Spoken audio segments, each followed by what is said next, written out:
After reading the story on Enron, I would like to ask you the following question.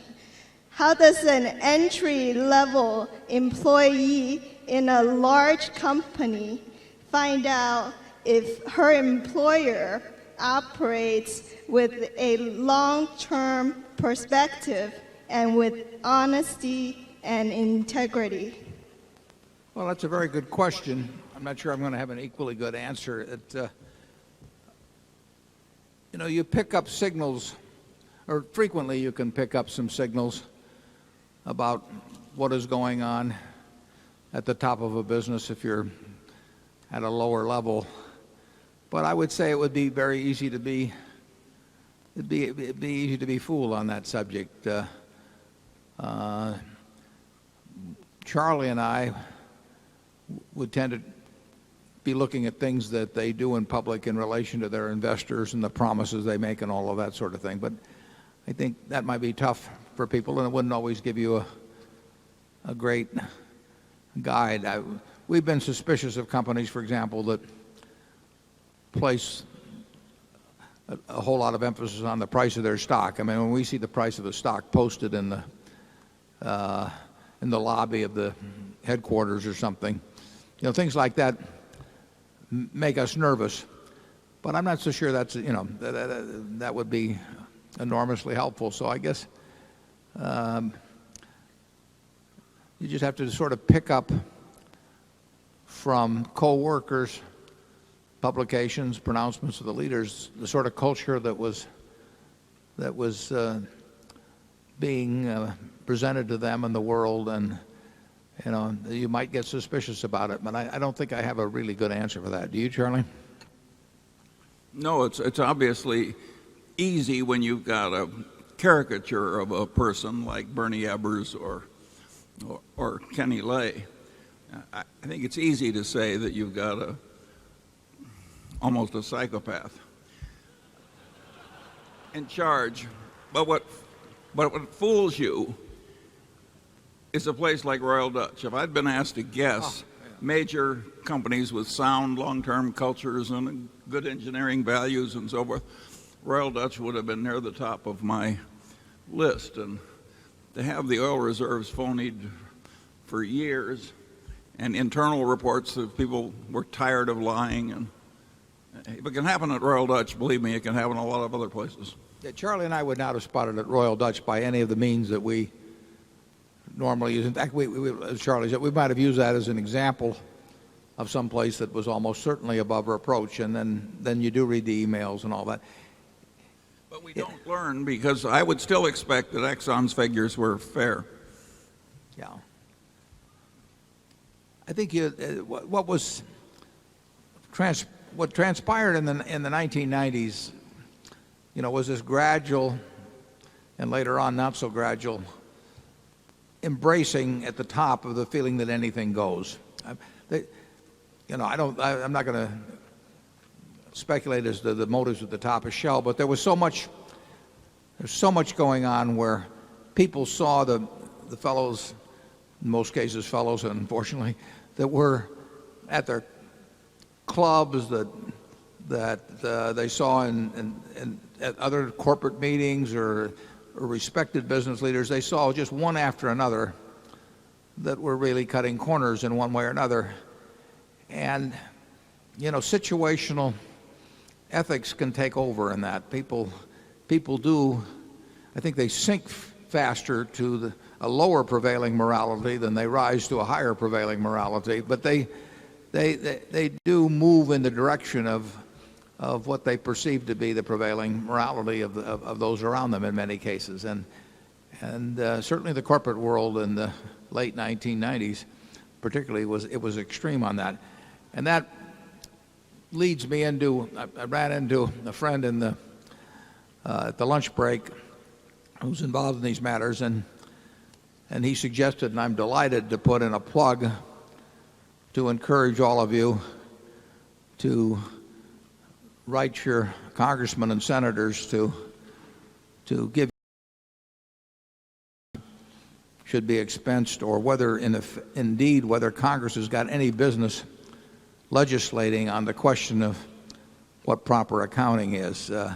It was a disgrace some 10 years ago when the United States Senate essentially threatened the Accounting Standards Board with extinction and bludgeoned Arthur Levitt, then running the SEC, at the behest of a lot of rich contributors to declare that to override the Accounting Standards Board's pronouncement that options should be treated as expense. And I think in a very significant way, it accelerated the anything goes mentality of the 1990s. At that point, when Congress says it's more important to have stock prices go up than it is to tell the truth, and they voted 88-9 in order to do it, as I remember, I think there was a shift in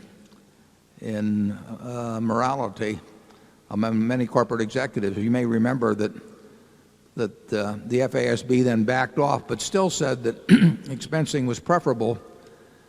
And having said it was preferable, 498 out of the 500 companies in the S&P took the less preferable method. All of the big auditing firms at that time endorsed their big clients' views in order to report higher earnings. Now all 4 accounting firms say you should count them as expenses.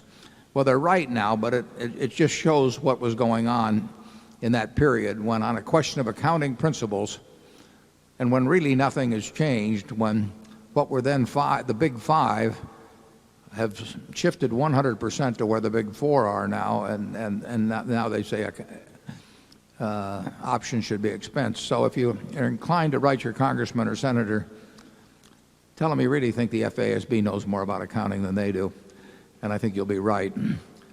If you want to have some fun, go to Google and type in 2 words. Type in the word Indiana and type in the word pi. That's the mathematical symbol pi. And when you do that, you'll see a number of stories come up. And they relate how in 1897, at the instigation of one legislator who was responding to a constituent, the House in Indiana voted almost unanimously, may have even been unanimously, it says what it was on Google, to change the value of pi. I'm not making this up. It's checkable.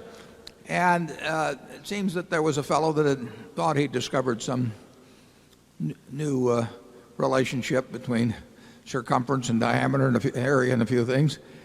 And it came out to 3.20 if you work through his formula. And he offered to give this royalty free, as he put it, to the state of Indiana to teach its children, so that they would have not only the truth, but they'd have an easier number to work with than the long decimal that heretofore had been thought of as pi. Well, that passed the Indiana legislature, and it passed the House. By the time it got to the Senate, there were a few people that were still clinging to the old values who managed to shoot it down. But I would submit that in 1993 that the U.S. Senate cleansed the record of the Indiana legislature by outdoing them in attempting to change the rules on a subject they knew nothing about. And I think some of the excesses of the 1990s that followed came about through the fact that they knew 88 senators were willing to declare the world was flat if constituents who had contributed enough money to them wanted it thus. We pause now. We'll get back to our schedule here. Number 3. Oh, Charlie, do you have anything to say about the Indiana legislature? Well, the current members of Congress that want to retain the former abusive accounting, which are probably a majority of the House of Representatives, are way worse than the people who wanted to round pi to an even number. Those people were stupid. These people are mostly not stupid, but dishonorable. I mean, they know it's wrong and they want to do it anyway.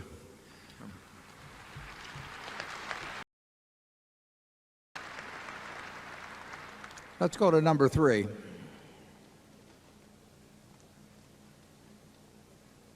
Hi, my name is Nate Anthony from Hinsdale, Illinois.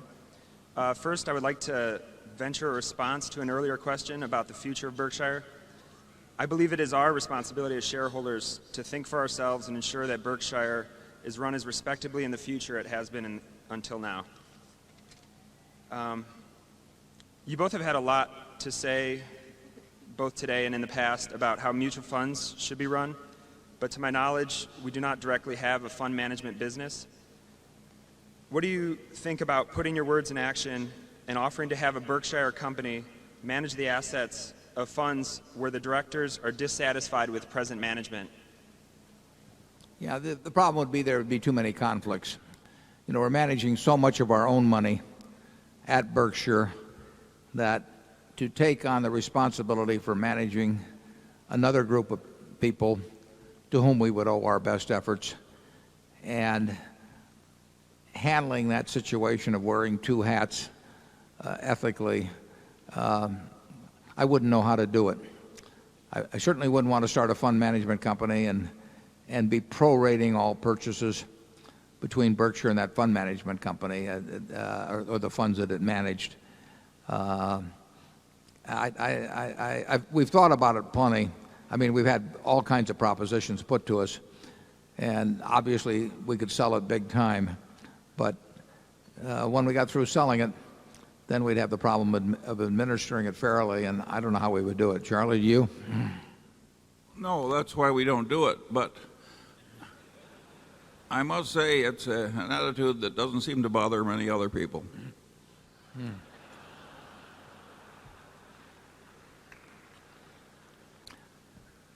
Microphone 4, please. Norman Rentrop from Bonn, Germany. 2 thanks and 1 question. My thanks go to both of you for allowing us investors to participate on equal terms with you. No management fees, no performance fees, no transaction fees.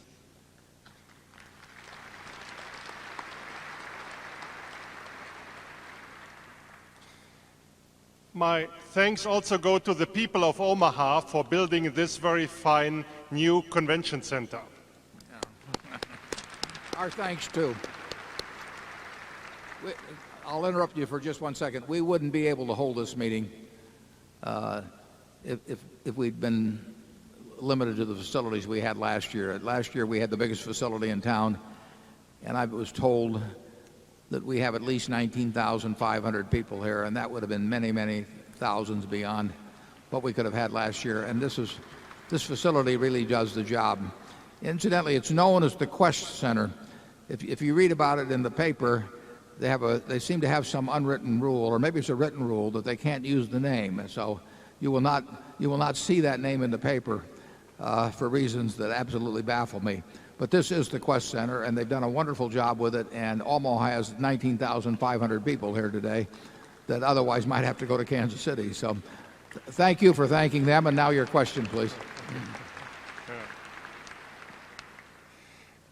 My question is your outlook on buying companies. You have taught us when stocks are priced high and companies are priced low, then buy companies. In the 1960s and 70s, we did see the rise of the conglomerates. Then came in the pure industry plays. Now we see a huge amount of money in private equity. And somehow private equity is competing for buying companies. So my question is, what is your outlook on the future of the buyout and the buying company industry? Yeah, you're absolutely correct that the private equity funds are a form of competition with Berkshire in buying businesses. We don't really seek to buy businesses cheap because you're not going to get the chance to do that. We haven't been able to do that.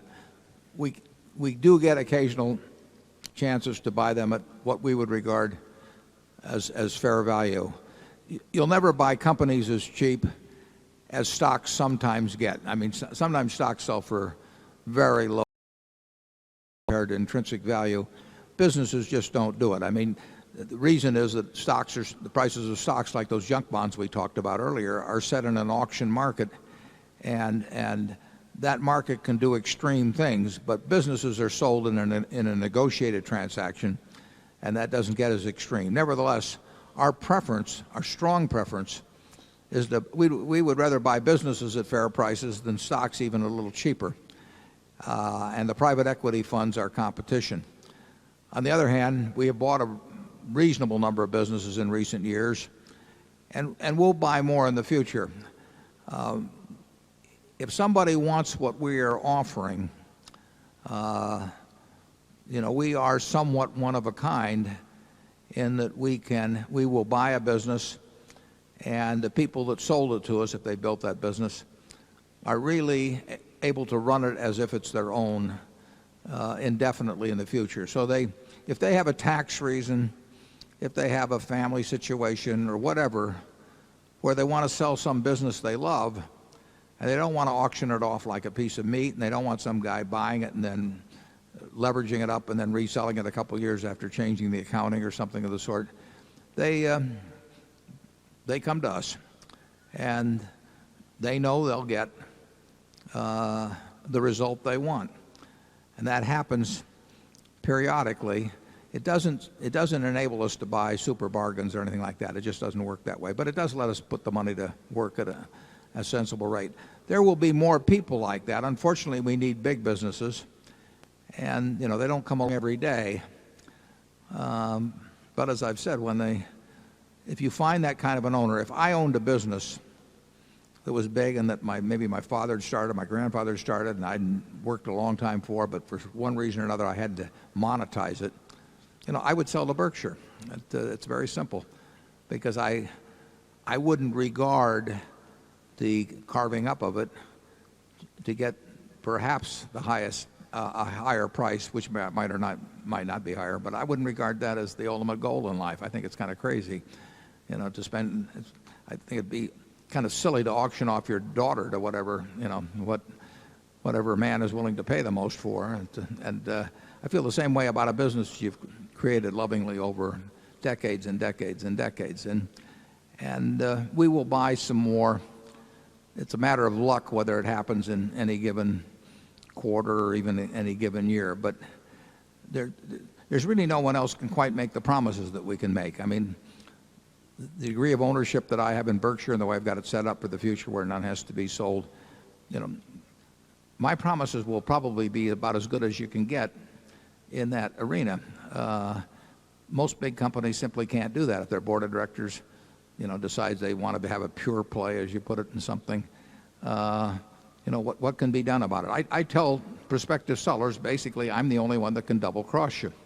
I mean, and I can double cross them. I mean, if I the next day want to pull something on them, it's not contractual what I've said to them in all probability, but nobody else can. We're not going to get some management consultants in and they say you ought to rearrange the business, or we're not going to get Wall Street dictating to us. And that's, I think, a significant advantage over time. I think it will enable us to buy businesses, but we do have a lot of competition, as you point out. Charlie? Yeah, it's been interesting, though, that we've had this private equity competition for a long time, and one way or another we've managed to buy a few things. Okay, we'll go to number 5. Hello, my name is Dan Cunningham, and I'm from Boston, Massachusetts, home of the 2004 world champion Boston Red Sox. Thank you, Warren and Charlie, for providing this forum and teaching over the years. It's much appreciated. In a recent New York Times Magazine cover story titled Up in Smoke, David Sokol, who runs Berkshire's Mid-American energy business, was cited as a prominent CEO actively working to roll back the United States Clean Air Act, which 80% of Americans view as crucial to our public health. Mid-American itself was cited as a major mercury polluter, among other things. With this in mind, could you see a role for a type of independent oversight committee charged with the purpose of auditing for shareholders the social responsibility of Berkshire's businesses. This committee would monitor costs that Berkshire's businesses incur for our society, but do not show up anywhere in an income statement. Maybe in Berkshire's case, this would be a fraction of a person instead of a committee. Thank you. Yeah. Is Dave here? I can't. It's hard for me to see here. Did you see Dave? Mark, is David here?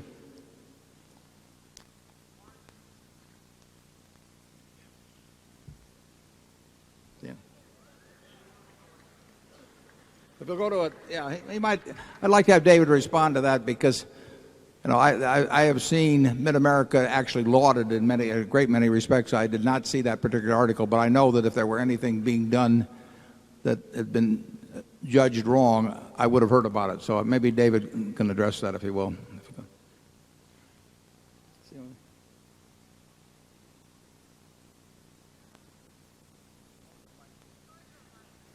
Well, there's a mic. Either come up here or go to the microphone that's nearest.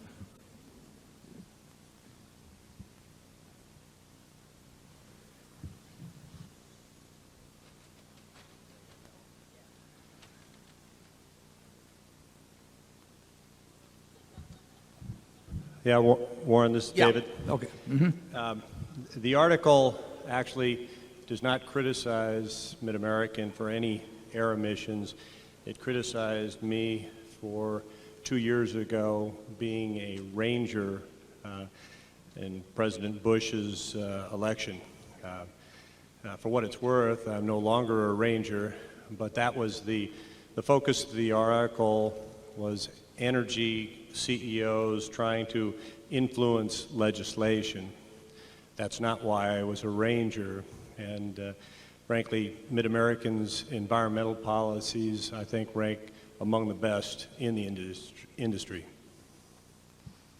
Thanks, David. I've never seen any criticism of Mid-American. As a matter of fact, David, could you tell them what happened with that J.D. Edwards study just recently?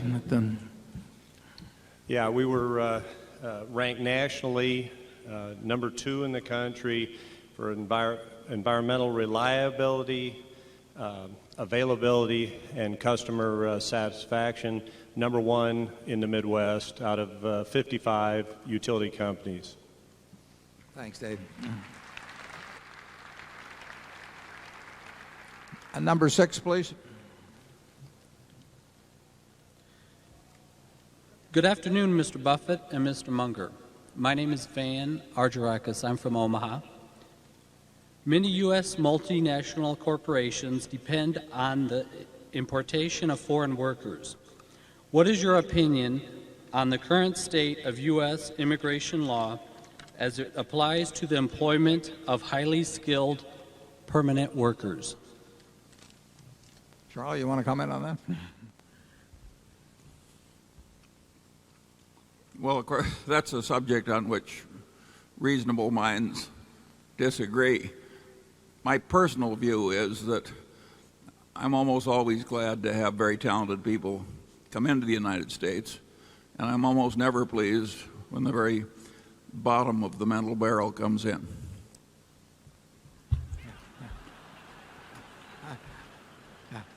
We may differ just a bit on that one.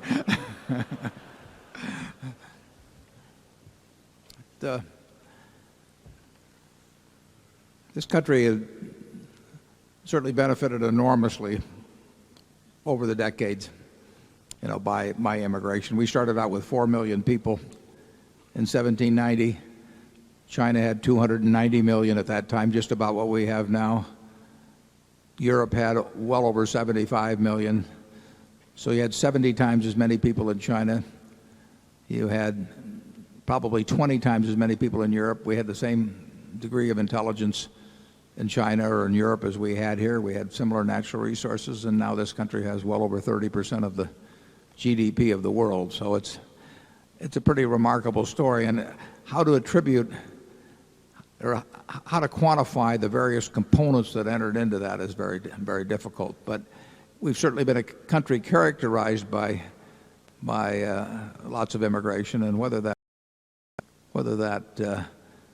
is responsible in any way for the incredible record of this country, I don't know, but I suspect that it was. And I think what Charlie would like to do is perhaps be the admitting officer, and and it would work it would work pretty well if Charlie was. But in the absence of that, I think I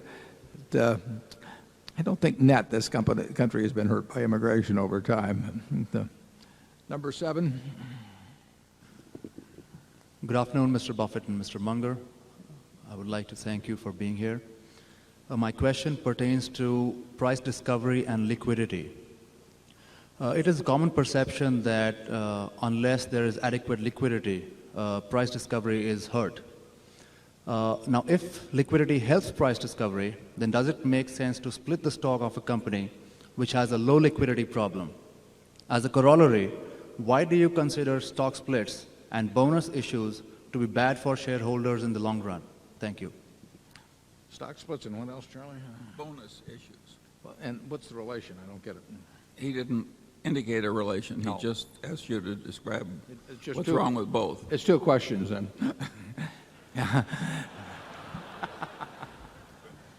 Yeah. Well, we have explained how we think about stock splits. There's no religious view against them. We don't think companies that do them are evil or anything of the sort. We do think we've got the best group of shareholders in the world, and I think that a meeting like this, to some extent, is evidence of it. We've got people that are more in sync, I think, with the policies of the company. We certainly have people who are more long-term in their view of Berkshire, or their intentions regarding Berkshire. I think we have people that understand their investment in Berkshire better than, well, really better than any other large American corporation. We've got the lowest turnover of any large American corporation. Now, why is that? Well, people can buy stock in any company they want to. I mean, you could have bought stock in Berkshire or something else. But there's this self-selection process of who comes in, and there's a self-selection process of the people that just say, you know, that company doesn't interest me. And I would say that people who say they aren't interested in a stock that sells in the thousands of dollars a share, simply because it sells in the thousands of dollars a share, would not as a group be as intelligent and informed and long-term in their outlook and as in sync with the policies of management as this group. It's not a killer of a thing, obviously, but it's a sign, it's a symptom of people with a somewhat different attitude toward the stocks they own. Now, somebody is going to, if we have 1.5 million Class A equivalent shares, we have a little more than that outstanding, somebody's going to own them all. So it's just a question of who is attracted and who is repelled from your shares. And I think not splitting and some other things we do at Berkshire, a number of other things we do at Berkshire, has attracted a group of shareholders that really come the closest to an investment-oriented group as almost possible in a widely traded, widely available company. We like the group we've got. We're not looking for the people who think it would be a more attractive stock if instead of selling at 90,000 a share, it sold at $9 a share. Nothing wrong with those people, but they are, if we were choosing partners, we would choose the group we have over the people who think a $9 stock is a wonderful thing. Charlie? Yeah, and on the second part of that question, I think the notion which is taught in so much of modern academia that liquidity is this of tradable common stock is a great contributor to capitalism. I think that is mostly twaddle. The GNP of the United States grew at very good rates long before we had highly liquid markets for common stock. I don't know where people got that silly notion. I think the liquidity gives us these crazy booms, which have many problems as well as virtues. And in England, if you'll remember, after the South Sea bubble, England banned tradable common stocks for decades. It was absolutely illegal to have a company so widely held you got a liquid market in the shares, and England did fine during that period when you didn't have a stock. So if you think that liquidity is a great contributor to civilization, why, then you probably believe that all the real estate in America, which is relatively illiquid, hasn't been developed properly. The Keynes actually commented on the perversions brought about by liquidity. But of course, the truth is that Berkshire trades on average $50 million or so of stock a day. So there's very few people that are going to have any problem with Berkshire, the liquidity in the stock. But we're trying to create more of them. More people who have this big liquidity problem because they own so much stock. Let's go on to number 8, please. Hello there. This is Michelangelo from San Francisco. My general question is about how ethical concerns enter into your asset allocation decisions. So for example, I think there's some strong arguments that can be made that say classic Coke should never be part of anyone's diet. If such an argument could be made and you were convinced of it, would that change the way that you viewed Coca-Cola Company as part of your portfolio? Well, I think that's a hypothetical that simply wouldn't happen. I mean, I've been drinking 5 of them a day, and maybe it's the combination of that and peanut brittle, that does the job, but I just feel terrific.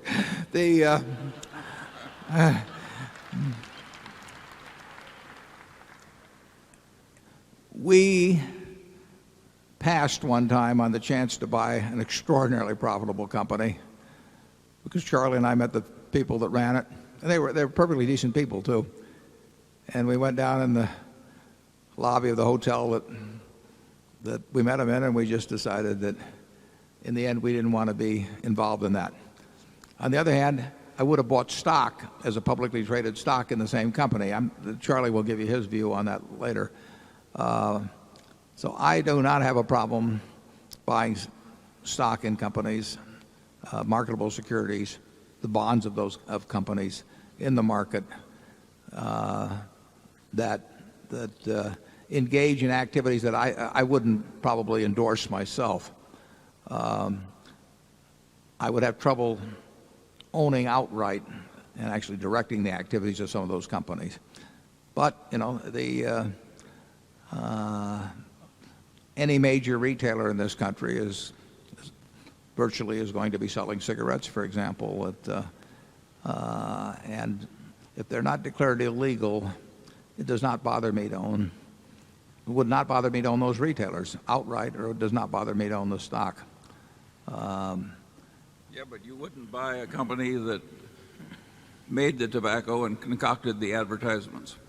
No, I can't tell you perfectly why that. I mean, I can't tell you that that's the perfect line, or I can't tell you precisely why that's where I draw it. But I will tell you that is where I draw it.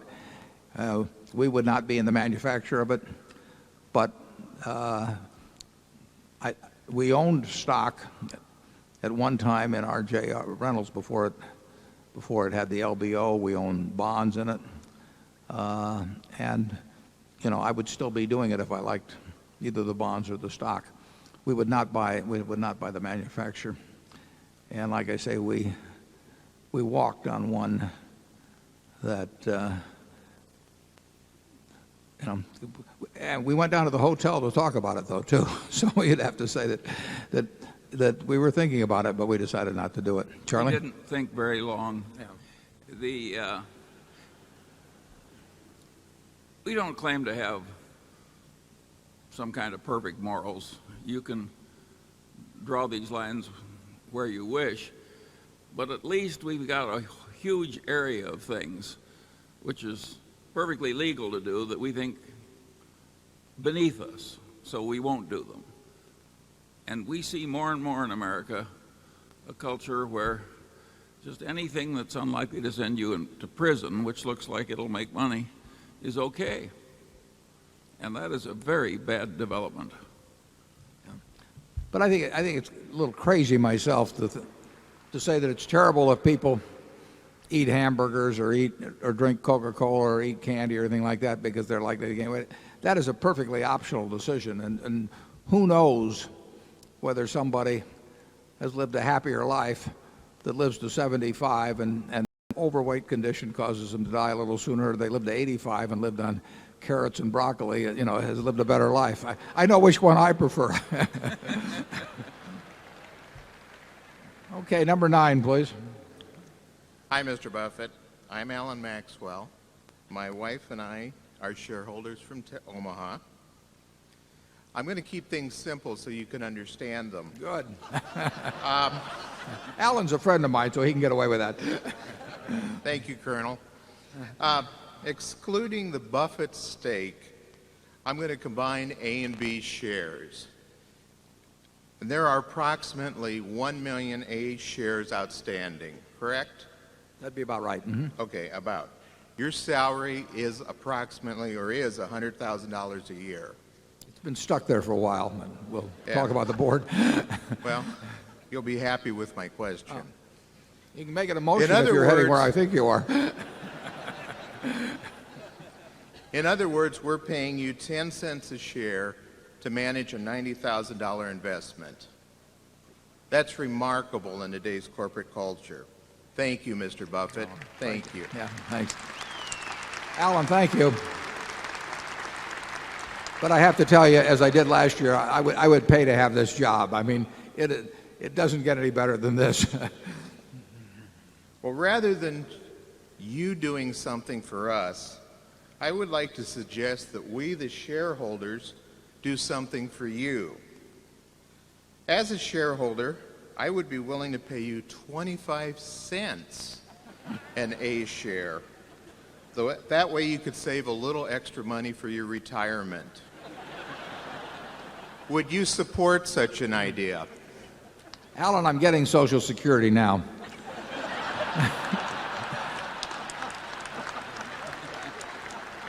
And that really pretty well takes care of things. My family would go crazy if I made any more money. This would help I appreciate the offer, however. My heart's with you. Thank you. Okay, thanks, Al.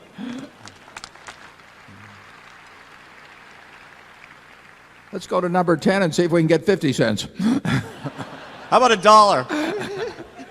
$1? David Winters, Mountain Lakes, New Jersey. Thank you, Warren and Charlie, for a fabulous weekend and for the discussion about governance in the mutual fund industry in the shareholder letter. Specifically, have you altered the compensation potential for the insurance underwriters to make sure, as Charlie has described, the incentive-caused bias creates an environment that encourages writing new policies that when the tide goes out again in the property and casualty business, Berkshire Hathaway minimizes losses, maximizes float, while compensating underwriters for not writing business? Well, thank you. That feeds into an interesting set of slides I've got, if I can find them here to tell the projector what to put up. Because that's a very important point you raise. I mean, we are very big in insurance, and having the wrong incentives in place could be very harmful. So let's put up a couple of slides. Let's put up slide number 1, if we would, please.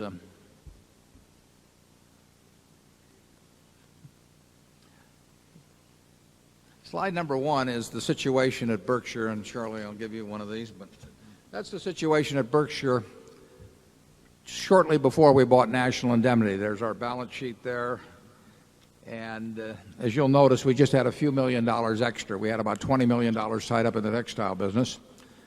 And then I heard that Jack Ringwalt wanted to sell his company. Some of you here in the audience know him. For 15 minutes every year, Jack would feel like selling his company. He would get mad at something or other than it.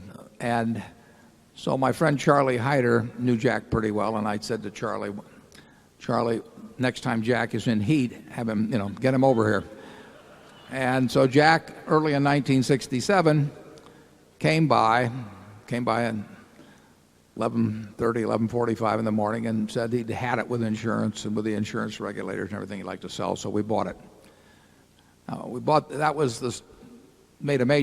That's when we really embarked on what has happened subsequently. As you can see from that slide, the following year the textile business made all of $55,000. So sticking with textiles would not have been a great idea. We spent $8.5 million to buy National Indemnity. Now, on the next slide, slide 2, record like has never been, I don't think there's another insurance company in the world that has a record like this. That's the premium volume of National Indemnity's traditional business. And you will see a company that went from 79 million in that first year of premiums. If you go all the way back to the time we bought it, it was 16 million, but by 1980 we're up to 79 million. And you will see that in what was known as the hard market of the mid-80s, we got up to 366 million. And then we took it down, not intentionally, but just because the business became less attractive, all the way from 366 million down to 55 million. And now the market became more attractive in the last few years, and it soared up to almost $600 million. I don't think there's a public company in America that would feel they could survive a record of volume going down like that year after year after year after year. But that was the culture of National Indemnity. It was the culture starting with Jack Ringwald, and it was the culture all the way through several other managers, Phil Leachy and Raleigh Miller, to Don Worster, who has done a fabulous job. And we don't worry about premium volume. But if you're not going to worry about premium volume, then you have to take a look at slide 3. Because if the silent message had gone out to our employees that unless you write a lot of business, you're going to lose your job, they would have written a lot of business. National Indemnity could write $1 billion worth of business in any month it wanted to. All it has to do is offer silly prices. If you offer a silly price, brokers will find you in the middle of the ocean at 4 in the morning. I mean, you cannot afford to do that. So what we have always told people in our insurance businesses generally, specifically at National Indemnity, is that if they write no business, their job is not in jeopardy. We cannot afford to have our unspoken message to employees that you write business or your job or the guy sitting next to you may be lost. So when we bulged up to 366 million, employment went up modestly.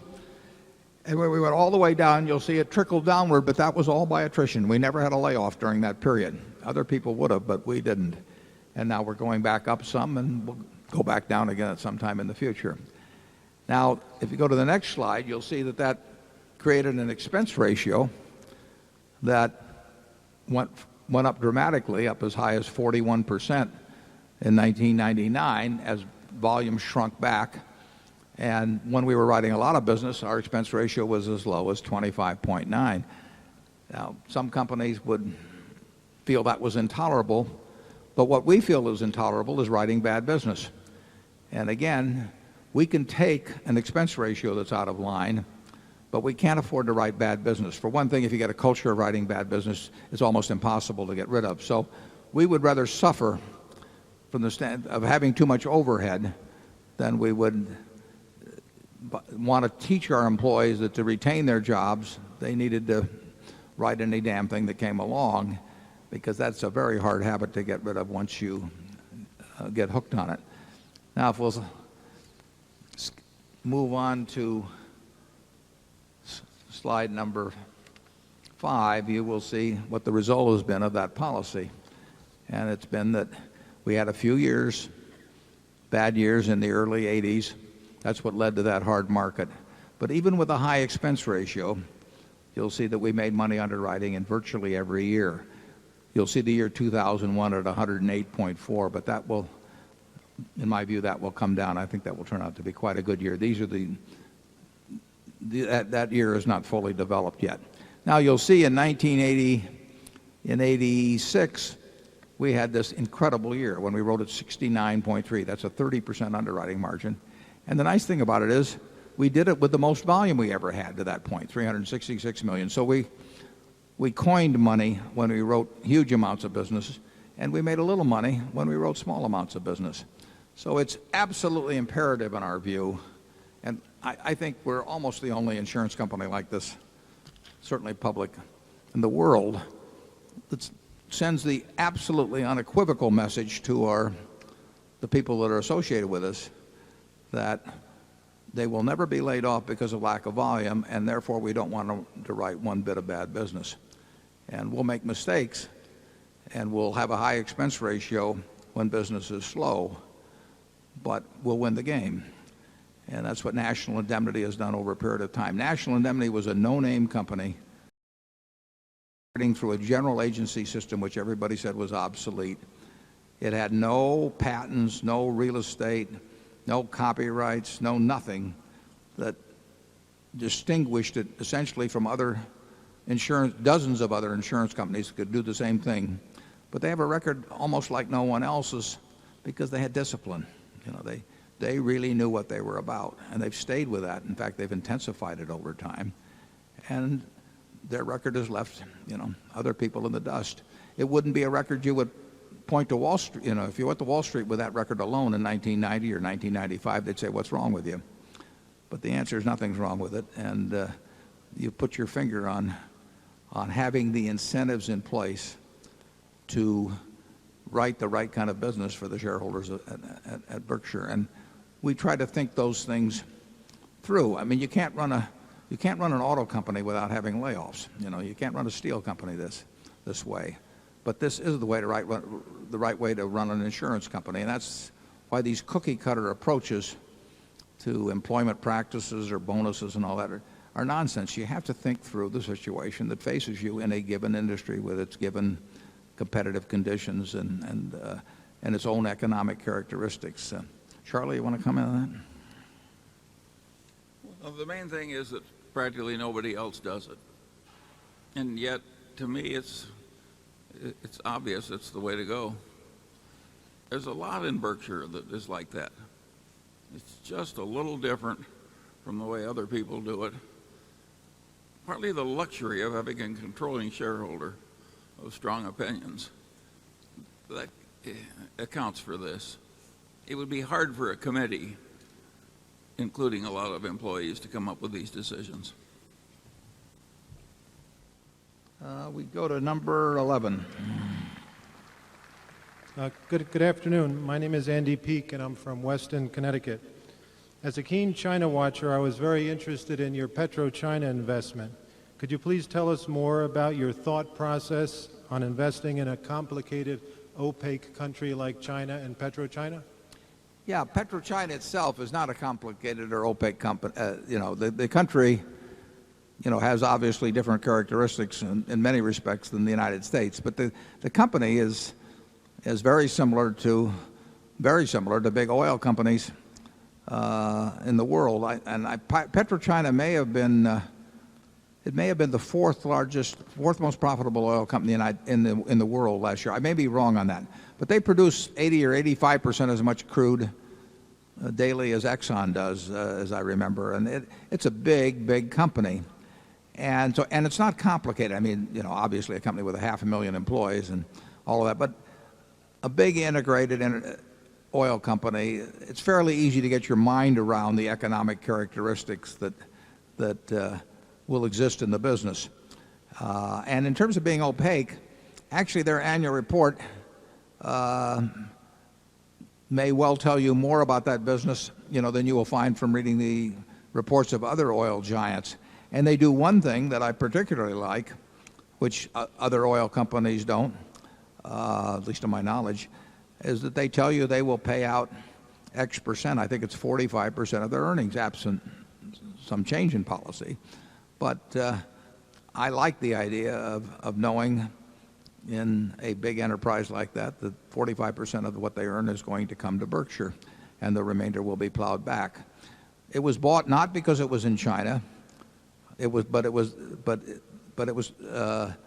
bought simply because it was very cheap in relation to earnings, in relation to reserves, in relation to daily oil production, in relation to refining capacity, whatever metric you want to use.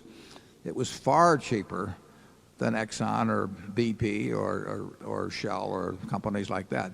Now you can say it should be cheaper because you don't know what will happen with it 90% owned by the government of China. And that's obviously a factor that you stick in valuation. But I did not think that was a factor that accounted for the huge differential in the price at which it could be bought. And you know, so far it looks okay on that basis. We aren't there because it's China, but we're not avoiding it because it's China either. We stick in a fairly appropriate number. But if you read the annual report of PetroChina, I think that you will have as good an understanding of the company would if you read the annual report of any of the other big oil majors. And then you would factor in your own thinking about whether there could be some huge disruption in Chinese-American relationships or something of the sort where you would lose for reasons other than what happened in terms of world oil prices and that sort of thing. But we're happy with it. And Charlie? I've got nothing to add. If a thing is cheap enough, obviously you can afford a little more country risk or regulatory risk or whatever. This is not complicated. Yeah, you can. Yukos, as you know, is a very big Russian oil company. And in evaluating Russia versus China in terms of country risk, you know, you can make your own judgments. But in our view, something like PetroChina was both cheaper and had less risk. But other people might see that differently. We'll go to number 12. Good afternoon, gentlemen. My name is Hugh Stevenson. I'm a shareholder from Atlanta, Georgia. This question is for both of you.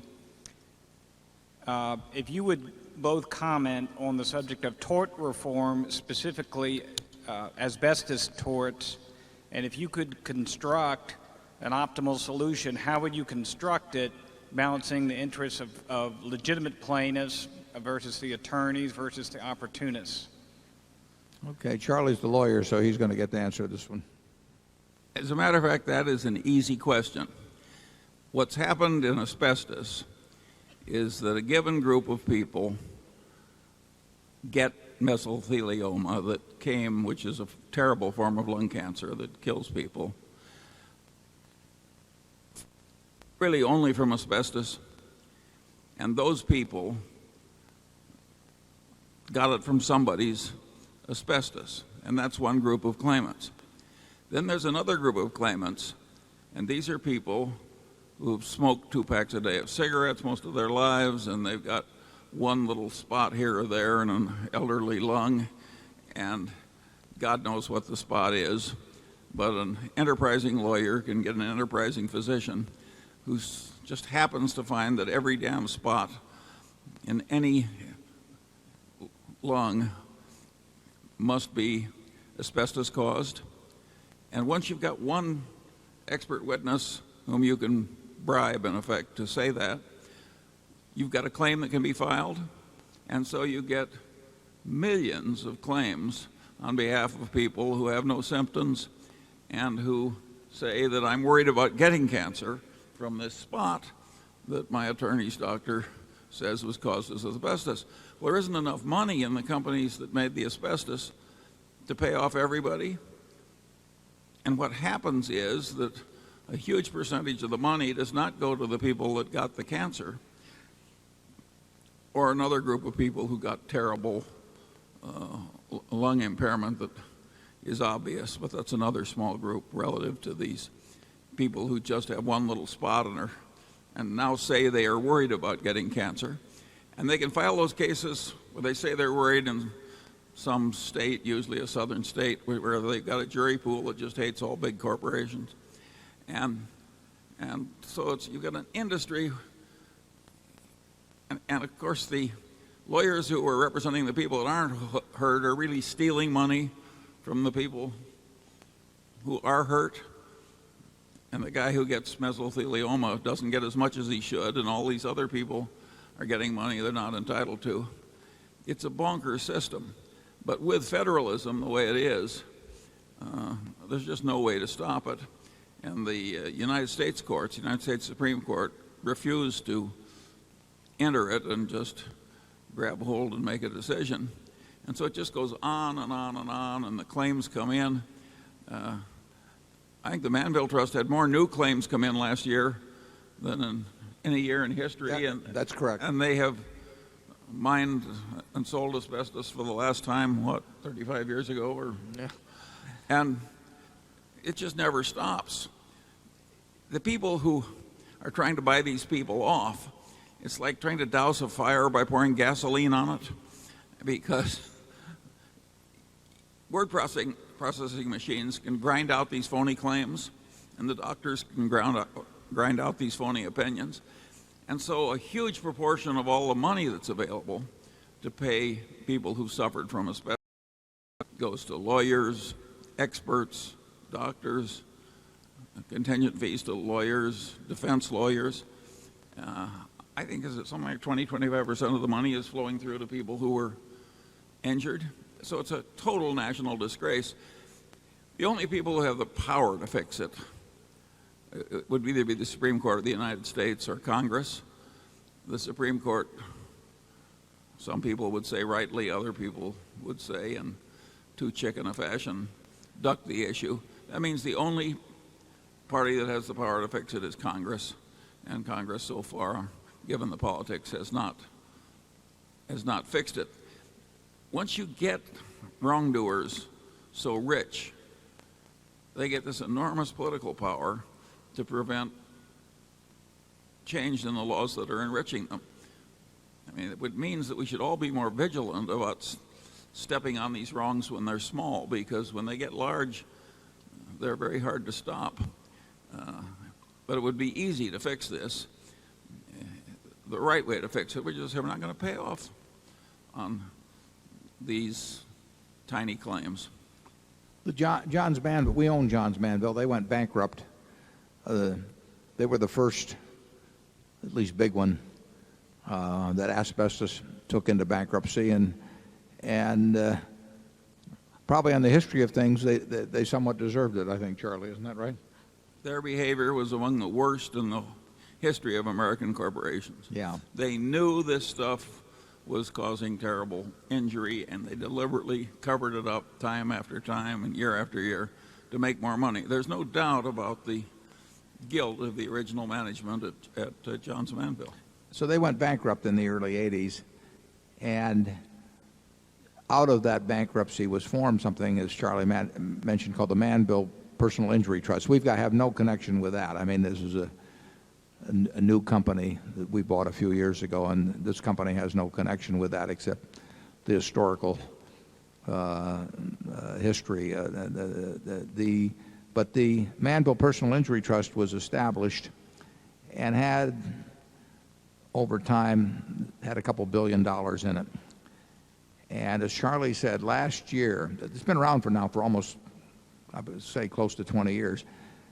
And last year they had a record number of claims introduced. They didn't have a record number because of the incidence of asbestos compared to the ones that were prevailing at the time it was established or something of the sort.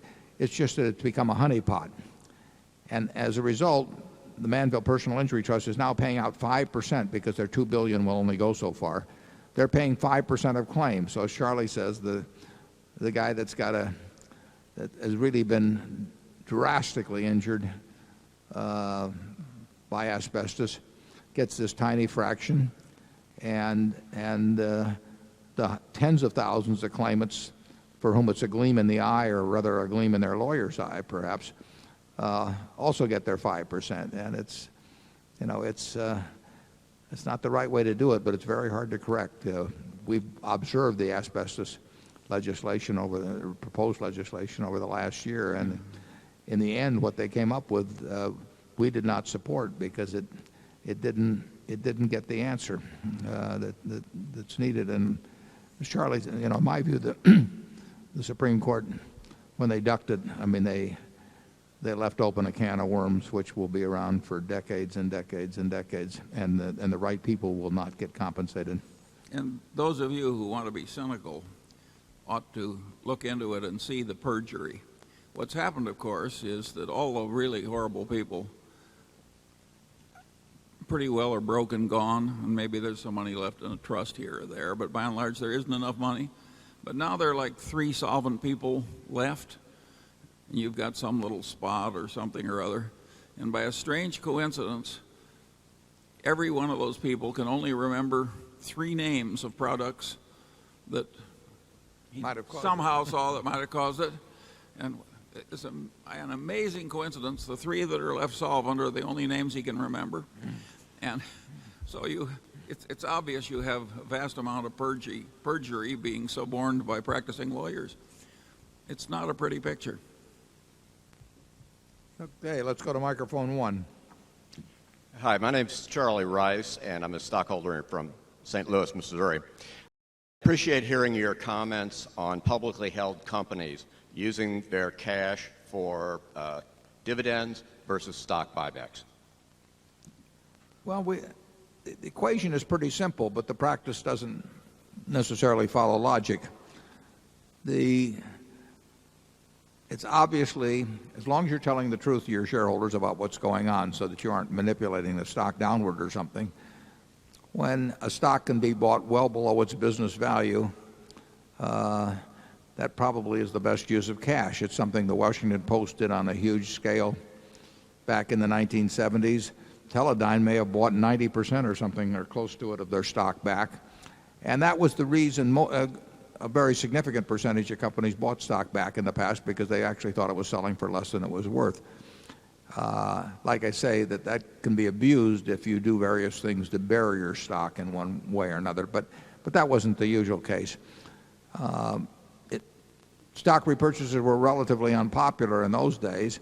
They've become quite popular now, and to the extent that I've been around a good number of them and been able to pick up on what I thought was the underlying rationale, if not the professed rationale, I think it's often done for people that are hoping that it causes their stock price not to go down, and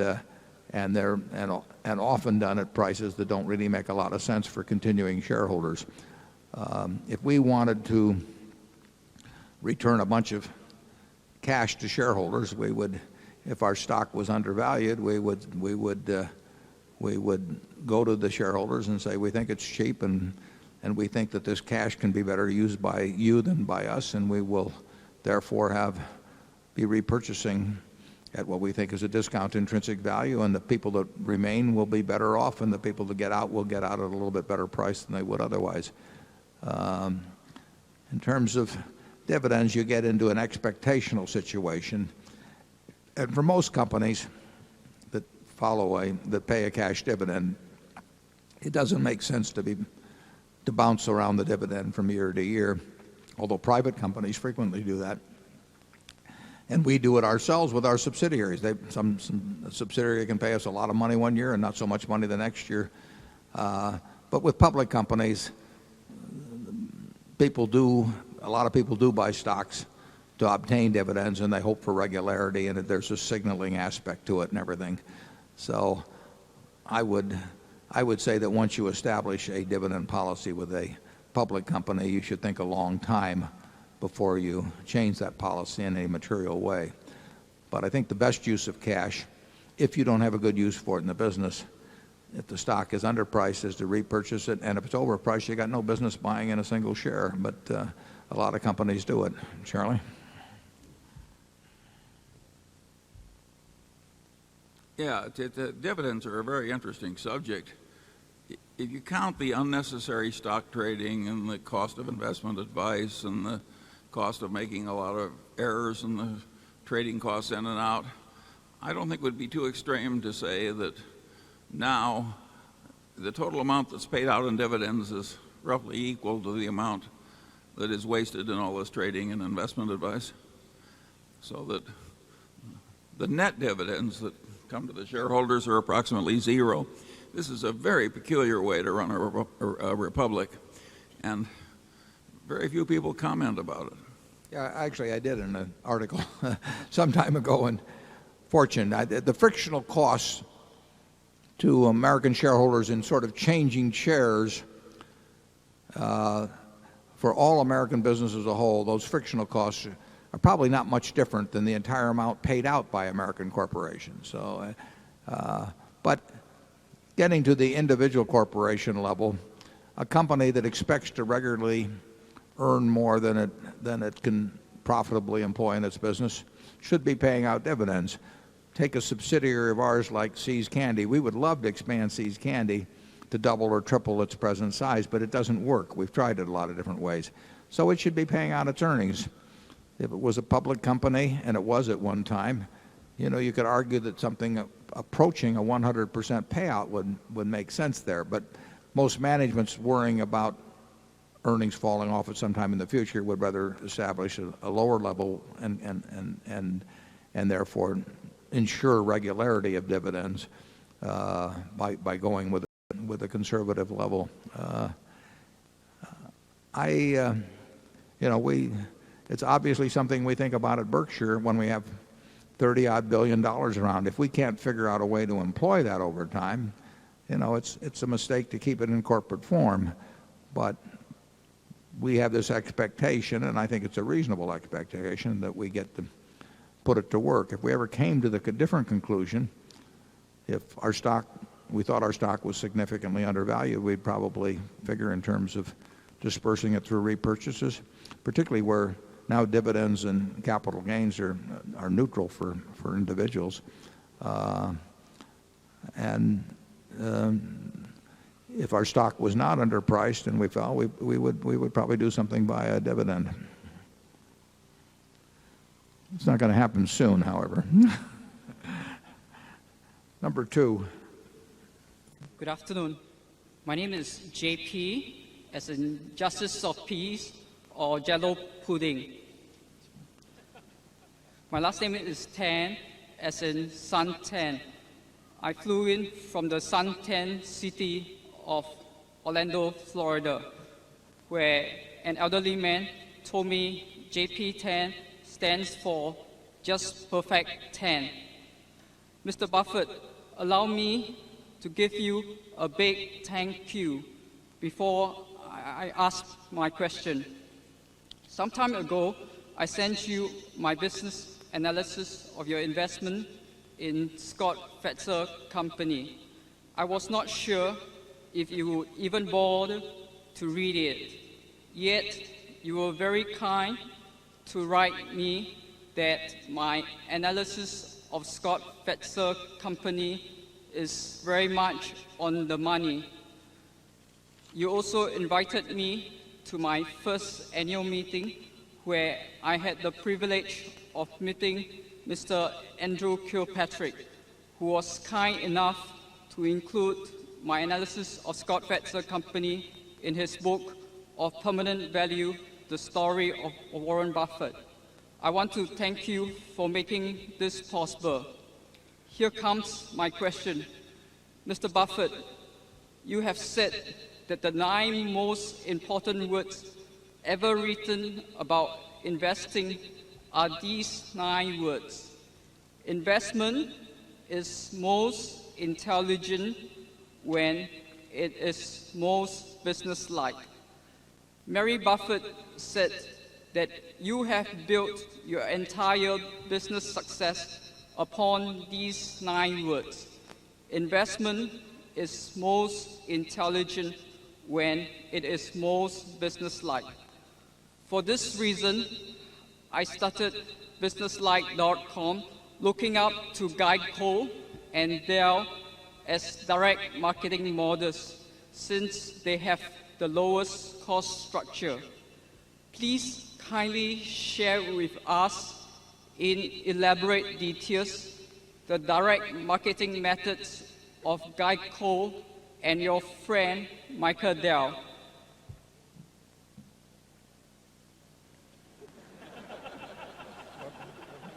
He wants you to analyze the marketing methods of Geico, the direct marketing methods of Geico and Dell. Yeah, well, I'm not as familiar with Dell as I am with Geico. The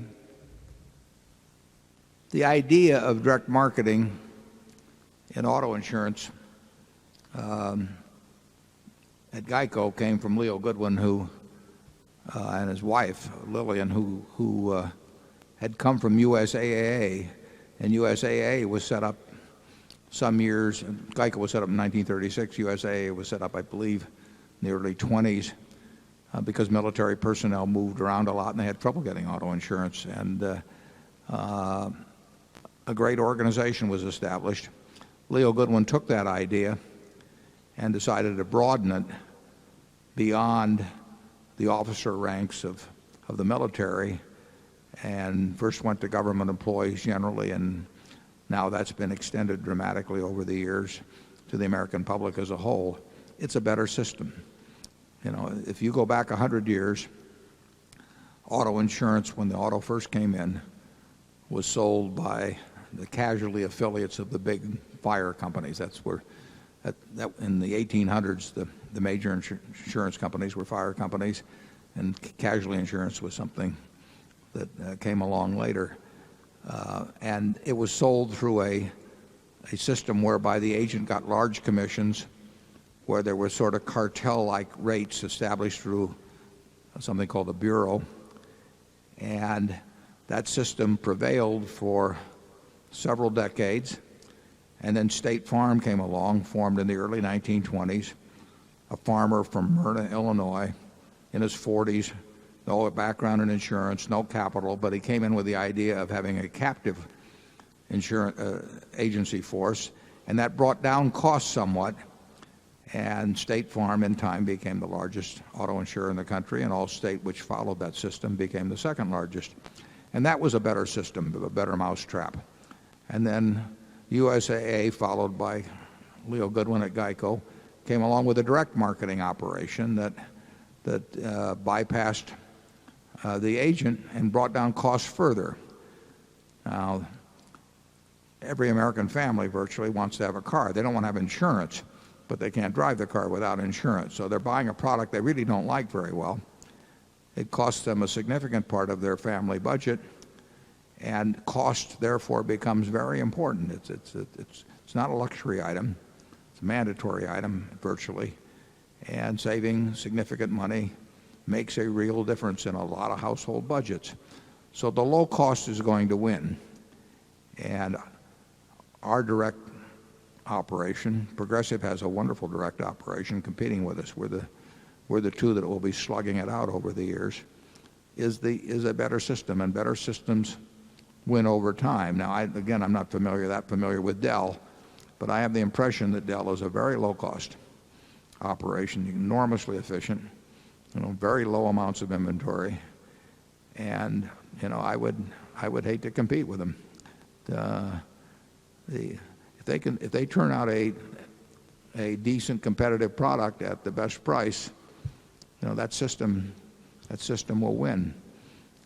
Charlie is a director of Costco, and Costco and Walmart figured out ways to do things at lesser costs that people needed where people spent money in big quantity, and those two companies are winning. So we have a terrific marketing operation, a terrific insurance operation in Geico, and in my view it will grow very, very substantially. And we have a very tough competitor in Progressive, because they've seen how well our model works, and they in effect have shifted over. I mean, they're not totally shifted over, but they've moved towards a direct operation and away from an agency operation.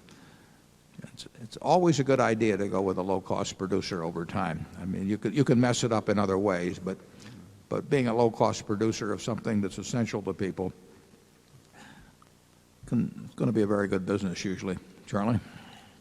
Yeah, you've chosen a wonderful field, and if you fail in it, it's your own fault. I should say also that those 9 words, they came from Ben Graham. They didn't come from me, but Ben said those, and they are very important words, although they tie in with some others that he said, but they are very important words. Warren, I want to make an apology too, because last night I said that some of our modern business tycoons, and I remembered particularly Armand Hammer, were the type that when they were talking they were lying, and when they were quiet they were stealing.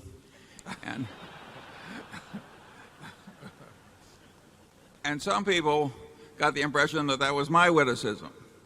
That was said a great many decades ago about one of the robber barons. Well, if we start confessing here to the number of quotations we've stolen, we'll be here all afternoon. So let's go on to microphone 3. Good afternoon. My name is Matt Lynch, and I'm from Palo Alto, California. Mr. Buffett, a couple of times today you alluded to Google and its co-founders.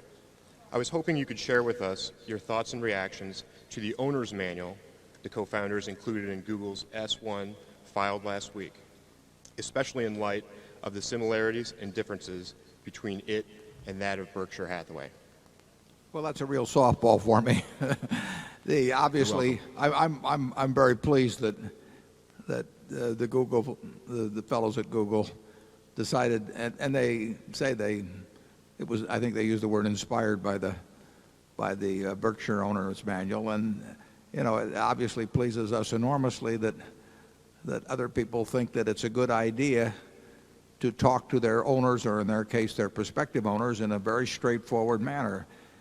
If you buy into Google, having read their owner's manual, I think you'll know the kind of people you're associating with. You'll know what they will do and won't do.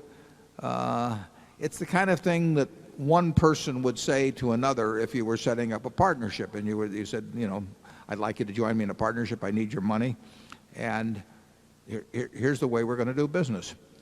And I think more companies, obviously, I think more companies ought to do it.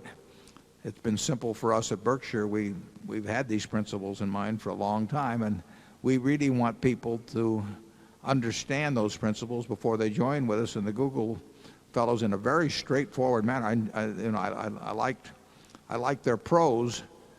Doesn't mean I agree with every idea they have, but I do know what ideas they do have, and I hope more companies sign on for that sort of thing. Charlie?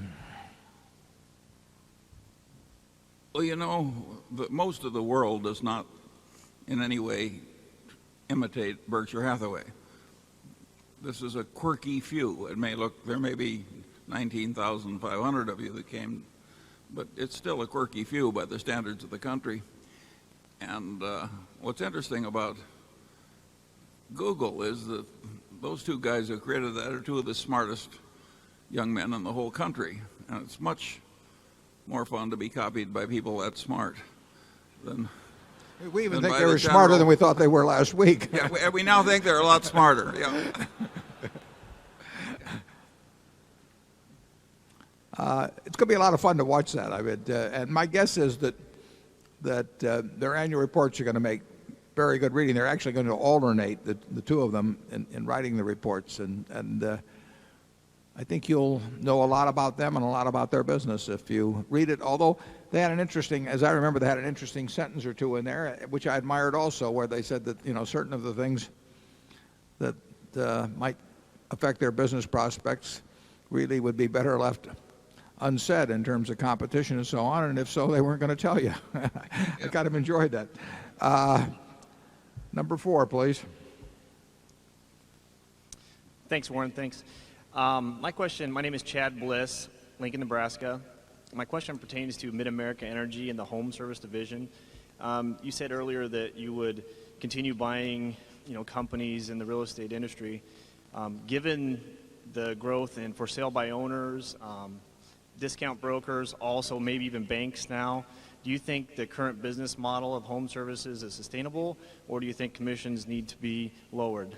Yeah, I really do think it's sustainable. It's a good question. In fact, I forget where I saw the article a few weeks ago, maybe in the Sunday New York Times, about Barry Diller's interest, I think through LendingTree, on the internet. And there have been a lot of real estate sales related operations that have been on the internet, and the internet is a threat to any business, including real estate brokerage. But when I think about the process of buying a home and the degree of personal involvement involved in that, the for sale by owner, they call them FSBOs in the business. I remember talking with my friend Chuck Peterson about that 50 years ago, and FSBOs were with us then, and FSBOs are with us now.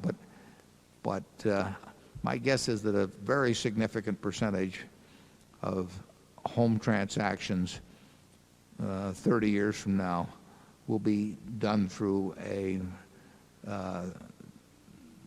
pipeline and through a distribution mechanism or brokerage mechanism like exists now. I do not see it changing dramatically, although there are people that are going to try and change it dramatically. So you've got competitors. But I love the idea of expanding home services. Charlie? Well, you tried to change it once yourself dramatically right here in Omaha, and you fell on your ass.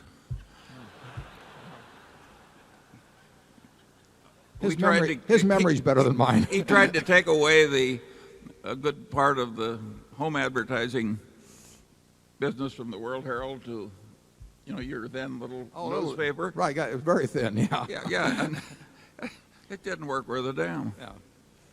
And, that's the last time I call on him. Let's go to number 5. Mr. Buffett, Mr. Munger, I'm Tim Medley from Jackson, Mississippi. Recently, Mr. Philip Fisher died. At this meeting many years ago, you, Mr. Buffett, mentioned your fondness for chapters 8 and 20 of The Intelligent Investor, the first edition of Security Analysis, and you said Phil Fisher's first 2 books. And you, Mr. Munger, have also been complimentary of Mr. Fisher's writings and investment approach. I wonder if the two of you would tell us of your experiences with Mr. Fisher, the circumstances of your meeting, etc., and did his writings or your discussions with him start you thinking about the idea of the great business or the franchise company, or was it simply an affirmation of thoughts which you had already begun to have? And anything else you would like to say about Mr. Fisher? Yeah, Phil Fisher was a great man. He died maybe a month ago or thereabouts, and well into his 90s. His first book, I believe it was Common Stocks and Uncommon Profits, was written in 1958, and the second book was written a few years later. Those 2 books were terrific books. And as with Ben Graham, you could really get it all by reading the books. I met Phil Fisher just once, and it was great. I enjoyed it. I loved it. He was nice to me. But similarly, actually, to my experiences with Ben Graham, where I worked for him, I took his classes and everything else, it was in the books. I mean, they were such good writers, and their thoughts were so clear that you didn't need to meet them personally. I enjoyed meeting them personally, obviously, but they got it across in words. And the only time I met Phil was sometime after that 1962 book, or whatever it was, 61 or 62. And I was in San Francisco. I think it was in the Russ building. I may be wrong on that.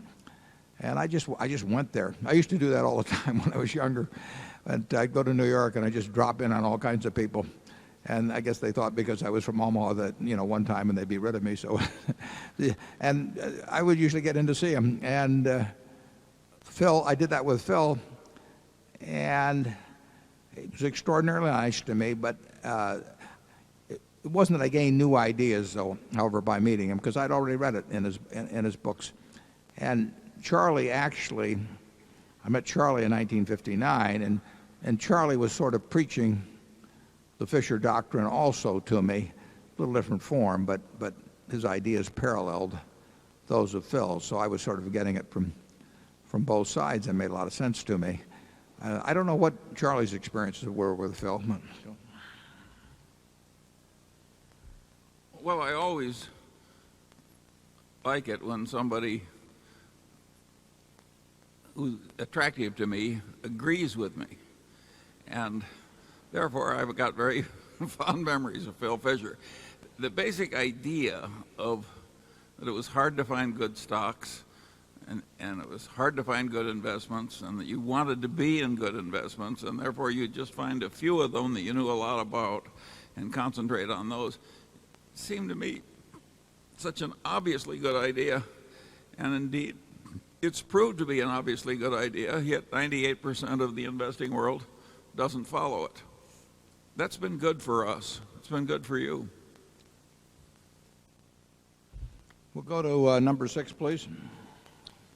Good afternoon. My name is Stan Leopard, and I'm from Menlo Park, California. I'm very pleased to be here, Warren and Charlie. I first heard about you, Warren, in the late 80s and began reading your writings. Fortunately, I didn't invest until the late 90s. You have shaped my business thinking, and as I listen to you and as I continue to read what you write and the things you recommend to read, it continues to shape my thinking. My question's about compensation. And I've seen your writing and I heard the earlier comments today, and they still leave me as a guy who is a business owner not quite sure how to act to design compensation for managers. For most of my career, I've been the senior manager in my businesses, but now I'm in a situation where I'm looking to own a majority interest of businesses that I don't manage every day directly, and I'm very concerned with this compensation issue. And I think about things like return on equity or growth or risk or like that, but if you could speak a little more towards the specific of how you approach the getting it to the right things to measure and incent, I'd appreciate that. Yeah, it's a very good question, and it's, you know, there is no formula that applies across all industries or businesses. If you take something like return on equity, you know, if you pay way too much for the business that you buy, the person who runs it's going to get a lousy return on your equity. They may get a good return on the tangible assets employed in the business, but your purchase price may defeat them in terms of earning good returns. If you based it on earnings on tangible equity, you know, there are businesses like a network television station where, you know, if you have an idiot nephew, you can put them in charge and they'll earn huge returns on equity as long as they manage to stay away from the office. So it's, and there are other businesses where you have to be a genius to earn 7 or 8% returns on equities. So there is no single yardstick. To have a fair compensation system, both you and the manager have to really understand the economics of the business. In some businesses, the amount of capital employed is all important. In some businesses, the amount of capital employed doesn't mean anything. So we have certain businesses where we have charges for capital and all of that, and where we have other businesses where that would just be an exercise to go through and it wouldn't really change any results. Anyway, we have a great preference for making them simple. I mean, we concentrate on the variables that count to us, and then we try to put that against the backdrop of the competitive nature or the economic, the true economics of the business they're in, and really reward where they're adding value, even if that value is from a very low base in a lousy business, and we make it the base very high if they're in a very easy business. And it hasn't been a problem, but I would say it would have been an enormous problem if we brought in some compensation consultants, because they would have wanted something that was spread across the whole group and it would have had all kinds of variables, and they particularly would have wanted something that they would have had to come in every year and redo in some ways so that they would have had a continuing stream of income. You know, if I knew what kind of a business you were looking at, it's easier to talk about what kind of a system to have. If you had a group of television stations, just to pick an example, let's say they were network television stations, all of a reasonable size, you know, you would probably figure that a chimpanzee could run the place and have 35% pre-tax margins, and you might want to pay for performance above some number like that. But it's silly to have something that starts at 10% or 15% when you do that, and a lousy manager will always suggest an arrangement like that. Charlie and I have seen all kinds of compensation arrangements where basically you get paid for showing up, but they try to make it look by constructing some mathematics around it like you really had to achieve something. But in the end, if you get a great manager, you want to pay him very well. You know, we've got great managers, for example, at a place like Mid-American, and somebody mentioned that there's a big carrot out there for them if they achieve the results that we've set out, and that will be a check I'll be very happy to write. Charlie? Yeah, if you want to read one book that will demonstrate really shrewd compensation systems in the whole chain of small businesses, read the autobiography of Les Schwab, who had a bunch of tire shops, has a bunch of tire shops all over the Northwest. And he made a huge fortune in one of the world's really difficult businesses by having shrewd systems, and he can tell you a lot better than we can. Yeah, and he worked that out himself. I mean, it's an interesting book, and selling tires. How do you make any money doing that? And hundreds of millions selling tires. yeah, yeah, it's and people like Sam Walton. I mean, the compensation system, I will guarantee you, at Walmart or Charlie's involved in Costco, they're going to be rational because you had very rational people running them, and they wanted to get the best. They wanted to attract good managers, and they wanted to get the best out of them, and they had no use in paying for mediocrity. But that does require a knowledge of the business. I mean, you don't want to let, if you don't understand a business, you're going to have a problem with both the manager and the consultant in terms of getting flim-flammed on how you pay people. Number 7. Good day. My name is Martin Krawitz. I'm a shareholder from Sydney, Australia. And thank you so much for some of your wonderful hospitality here. We've had a chance to get on some of Omaha's 65 golf courses, and it's just great being in the second best country in the world. My question to you, sir, is regarding to IPOs. We had one of the authors about a book on yourself visit us in Sydney last year, and apparently you dislike IPOs. My question is, there are some really poor businesses that try and get passed off, but there are some good ones. There's some government privatizations or decentralizations. The demographics of baby boomers, and we have some friends wanting to exit some really good businesses. Could we as investors and Berkshire Hathaway not apply some of your disciplines to look at investing in some of these? And finally, would your answer be different in its applicability to Berkshire Hathaway as a company as opposed to us as investors? Thank you, sir. Charlie? Well, the first question, is it entirely possible that you could use our mental models to find good things to buy among IPOs? The answer is sure. There are a zillion IPOs every year, and buried in those IPOs, I'm sure there are a few cinches that a really intelligent person could find and pounce on. So, welcome.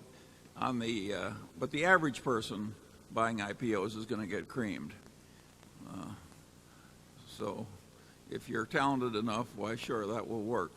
The second question, I forget. About the government offering service, was it? About government spin-offs? Give him the spotlight again.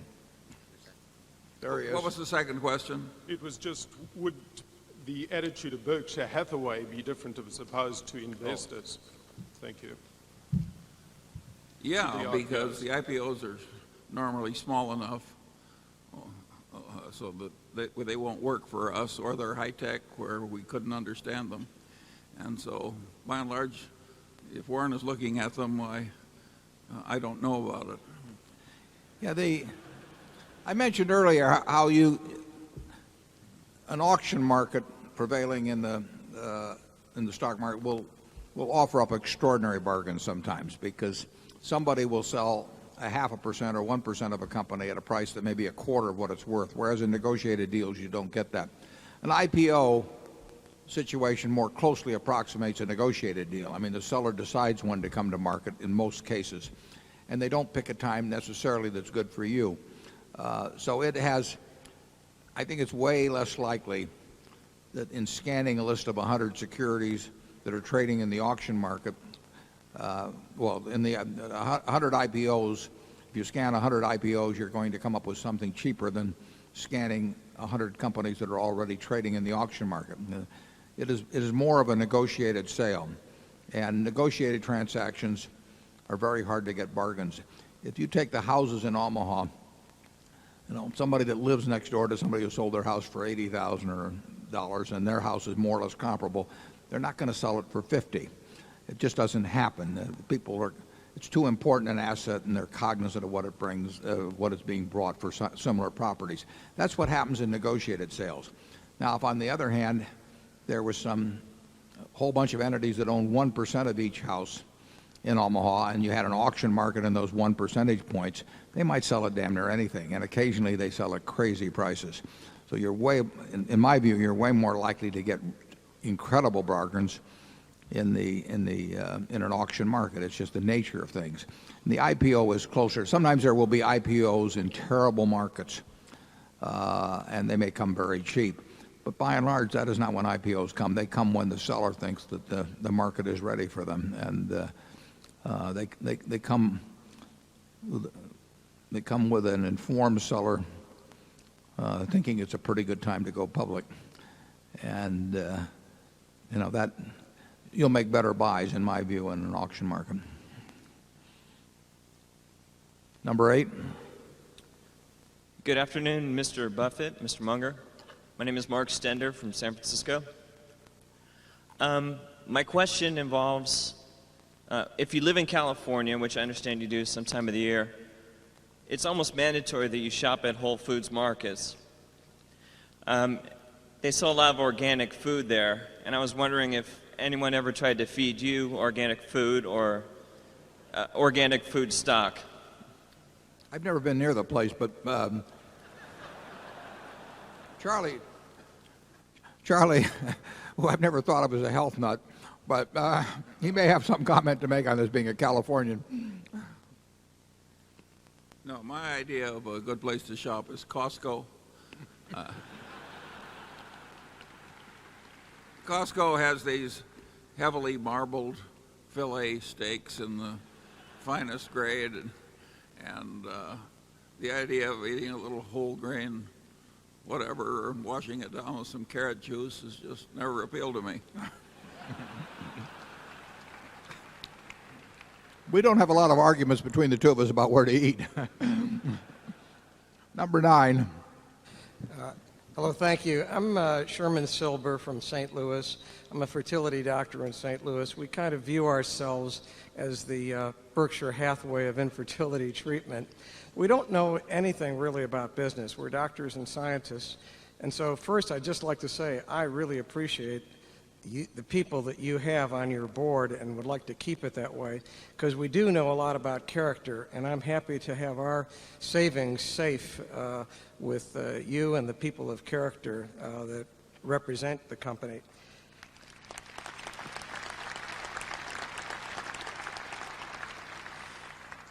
I just had an opportunity a couple of weeks ago. I was talking to one of the former managers of the Fidelity Magellan Fund, managed huge amounts of money, and he never really met you. And I was saying I may have a chance to ask Warren Buffett and Charlie Munger a question. What would that question be? I wanted to have some idea of something intelligent I could ask business-wise. And he thought if he had the opportunity to talk to you, the best thing is to give you what would sound like a softball question, because you could maybe bring more profoundness to this than we hear usually. In view of the Iraq war, consumer debt that's increasing, declining job growth, declining pay in the jobs that are growing, prospects of increased interest rates, he has this view that the next 5 to 10 years are going to be very difficult. What would your view be about the investment future for the next 5 to 10 years in view of all these negative factors going on? That's too soft for me. I think Warren should take that. Well, I would say that at any given point in history, including when stocks were their cheapest, you could find an equally impressive number of negative factors. I mean, you could have sat down in 1974 when stocks were screaming bargains, and you could have written down all kinds of things that would have caused you to say, the future is just going to be terrible. And similarly, at the top, or any time you can write down a large list of things that would be quite on the bullish side.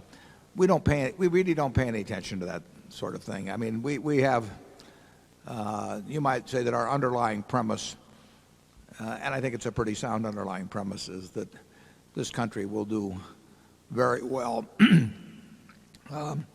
and in particular, it will do well for business. Business has done very well. You know, the Dow went from 66 to 10,000 plus in the 100 years of the 20th century, and we had 2 world wars and nuclear bombs and flu epidemics, and you name it, Cold War.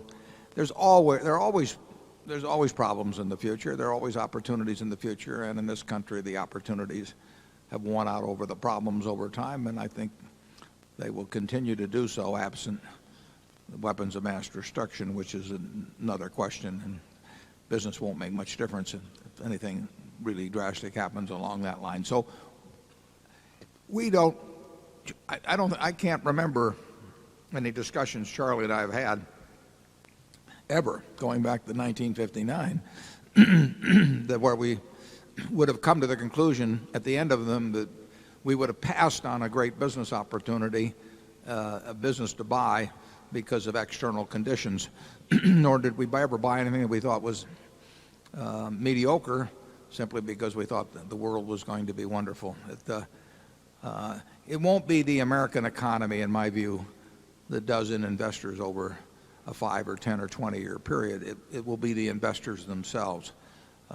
If you look at the record of the 20th century, you'd say, how can anybody have missed, in owning equities during that time? And yet, we had all kinds of people wiped out, in the 29-32 period. We had all kinds of things that were bad. But if you would just own stocks right straight through, didn't leverage them, you'd have gotten a perfectly decent return. So we're unaffected, in essence, by the variables you mentioned. Just show us a good business tomorrow and we'll jump at the hook. Charlie?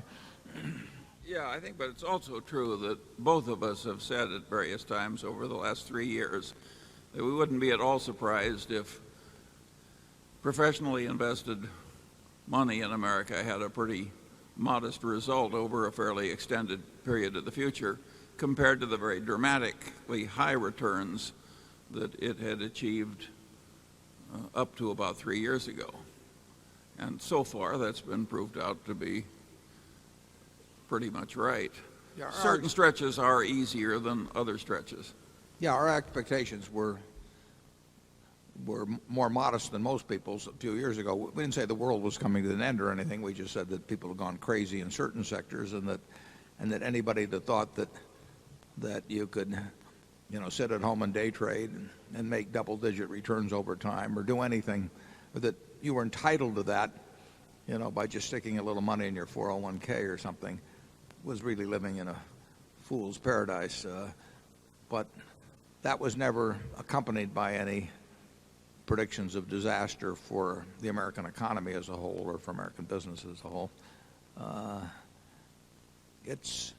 People get crazy notions from time to time in financial markets. I commented on this earlier, but they just believe things that it's hard to understand how they can believe. Now, to some extent, they get sold that by other people. But American business really has never let investors down as a group, but investors have done themselves in quite frequently. Number 10. Sam Kidston from Cambridge, Massachusetts. I'd like you to discuss the similarities and differences between what you do in your reinsurance operations and what Gen Re did in its securities division, as it would seem that reinsurance is often a form of weather derivative. I would also like to ask you why you are so comfortable writing what appears to be one type of derivative and so uncomfortable writing another. Thank you. Yeah, the derivatives contracts that Gen Re wrote in Gen Re Securities, I would say bore very little relation to the insurance business as we see it. I mean, we are insuring against events that people either can't or aren't willing to take on the risk themselves. In the derivatives business, a lot of that was speculative activity of one sort or another. The more complex the arrangements were, the easier it was to claim that large profits were being made when maybe large losses really awaited you over time. They were created transactions without much economic necessity. In a great many cases, they were just facilitating speculation. The insurance deals with taking on risks that people incur in their business or personal life that they don't want to bear themselves, or that they're unable to bear themselves. There was very little connection between the business. I think that in going into the business, they dreamt up a lot of reasons for it. You know, they said they're both in the risk business and their clients were going to demand it and everything. But when people want to go into a business, they always dream up reasons. It made no, in our view, it made no sense whatsoever. And I really see very little connection between them. You, Charlie? They're radically different. The derivatives business is chock full of clauses saying that if one party's credit gets downgraded by a rating agency, they have to start posting collateral. And that's just like a margin account. And when you sign pieces of paper like that, you can go absolutely broke into default and catastrophe and having other people liquidating your positions under distress conditions, et cetera, et cetera. So there's a lot of irresponsible mechanics in attempting to protect themselves. They've introduced this enormous instability into the system through all these clauses about collateral posting. And nobody seems to recognize what a disaster of a system they've created in an attempt to make each party feel safer. It's a demented system, and you don't get properly paid in most cases for playing the game, and therefore we're not in it. Absent the ability to raise new capital at the time, and who knows whether that would have been they've been able to or not. Gen Re, which had been rated AAA, it still is because Berkshire's involved, but which had been rated AAA, could well have run into really terrible financial difficulty post September 11th, particularly if they'd fully recognized the liabilities that they'd already incurred but not fully recognized at that time, because their capital would have shrunk. They would have had way more in equities, which would have shrunk further, and who knows how far, at the time, how far it would have gone. Plus, they would have had, in my view, they would have been downgraded quite significantly, and that might well have triggered things in their derivatives activities, which would have required coming up with loads of cash. It was not built to last, and it is now built to last. But I would say that threat exists with other financial institutions as well. But I think many of the CEOs, or some of them anyway, I should say, don't really fully comprehend that. When you get margin calls for huge amounts of money, it only has to be one day when you can't meet it. That almost happened. If you go back to October of 1987, there was a large wire transfer that didn't make it to for a while, didn't make it to the clearinghouse at the in Chicago, and that came close to halting the whole system at the time. And we were very close to closing the exchange, and a lot of things would have unraveled. The money finally showed up, but it's dangerous to have a system where people are depending on billions of dollars coming in from other people. Well, we had that on Solomon on that Sunday in 1991. If Solomon had gone bankrupt, the next day you would have had people on the other side of 1.2 trillion of notional amount of something like that of derivatives who would have had a contract with a party where they would have been dealing with a bankruptcy court. You would have all kinds of securities settlements that wouldn't necessarily have settled. You would have all kinds of confusion, and believe me, it would have been huge at that time, between what was going on in Japan, what was going on in the UK, and what was going on in the United States, because the accounts were all intermingled. As a matter of fact, Solomon was running a bank in Germany which took on large amounts of deposits from individuals and just loaned it all to Solomon. So it would have had a receivable from a bankrupt company and owed money to I don't know how many German depositors. There are all kinds of things that would have come out at that time, and who knows what the effect would be on the system. You don't need to put more and more of those kind of linkages and strains on an economic system that already is pretty damn leveraged. Charlie, got any further thoughts? We love talking about disasters, so don't stop us. It's simply amazing what goes on in these seemingly rational places. Solomon was at least as disciplined and honorable and rational as the other leading investment banks. And yet, toward the end of our pleasant period, Solomon was begging for new investment banking business from Maxwell, and his nickname was the bouncing check. Now, and of course it wasn't very much after that, then he committed suicide after massive embezzlements of pension funds and a huge collapse. And now you'd think if a guy's nickname was the bouncing check, you wouldn't be madly seeking his investment banking business. But all the leading investment banks were. Yeah, I'm fuzzy on it now, but actually the morning or the day he was discovered to be bobbing around in the ocean,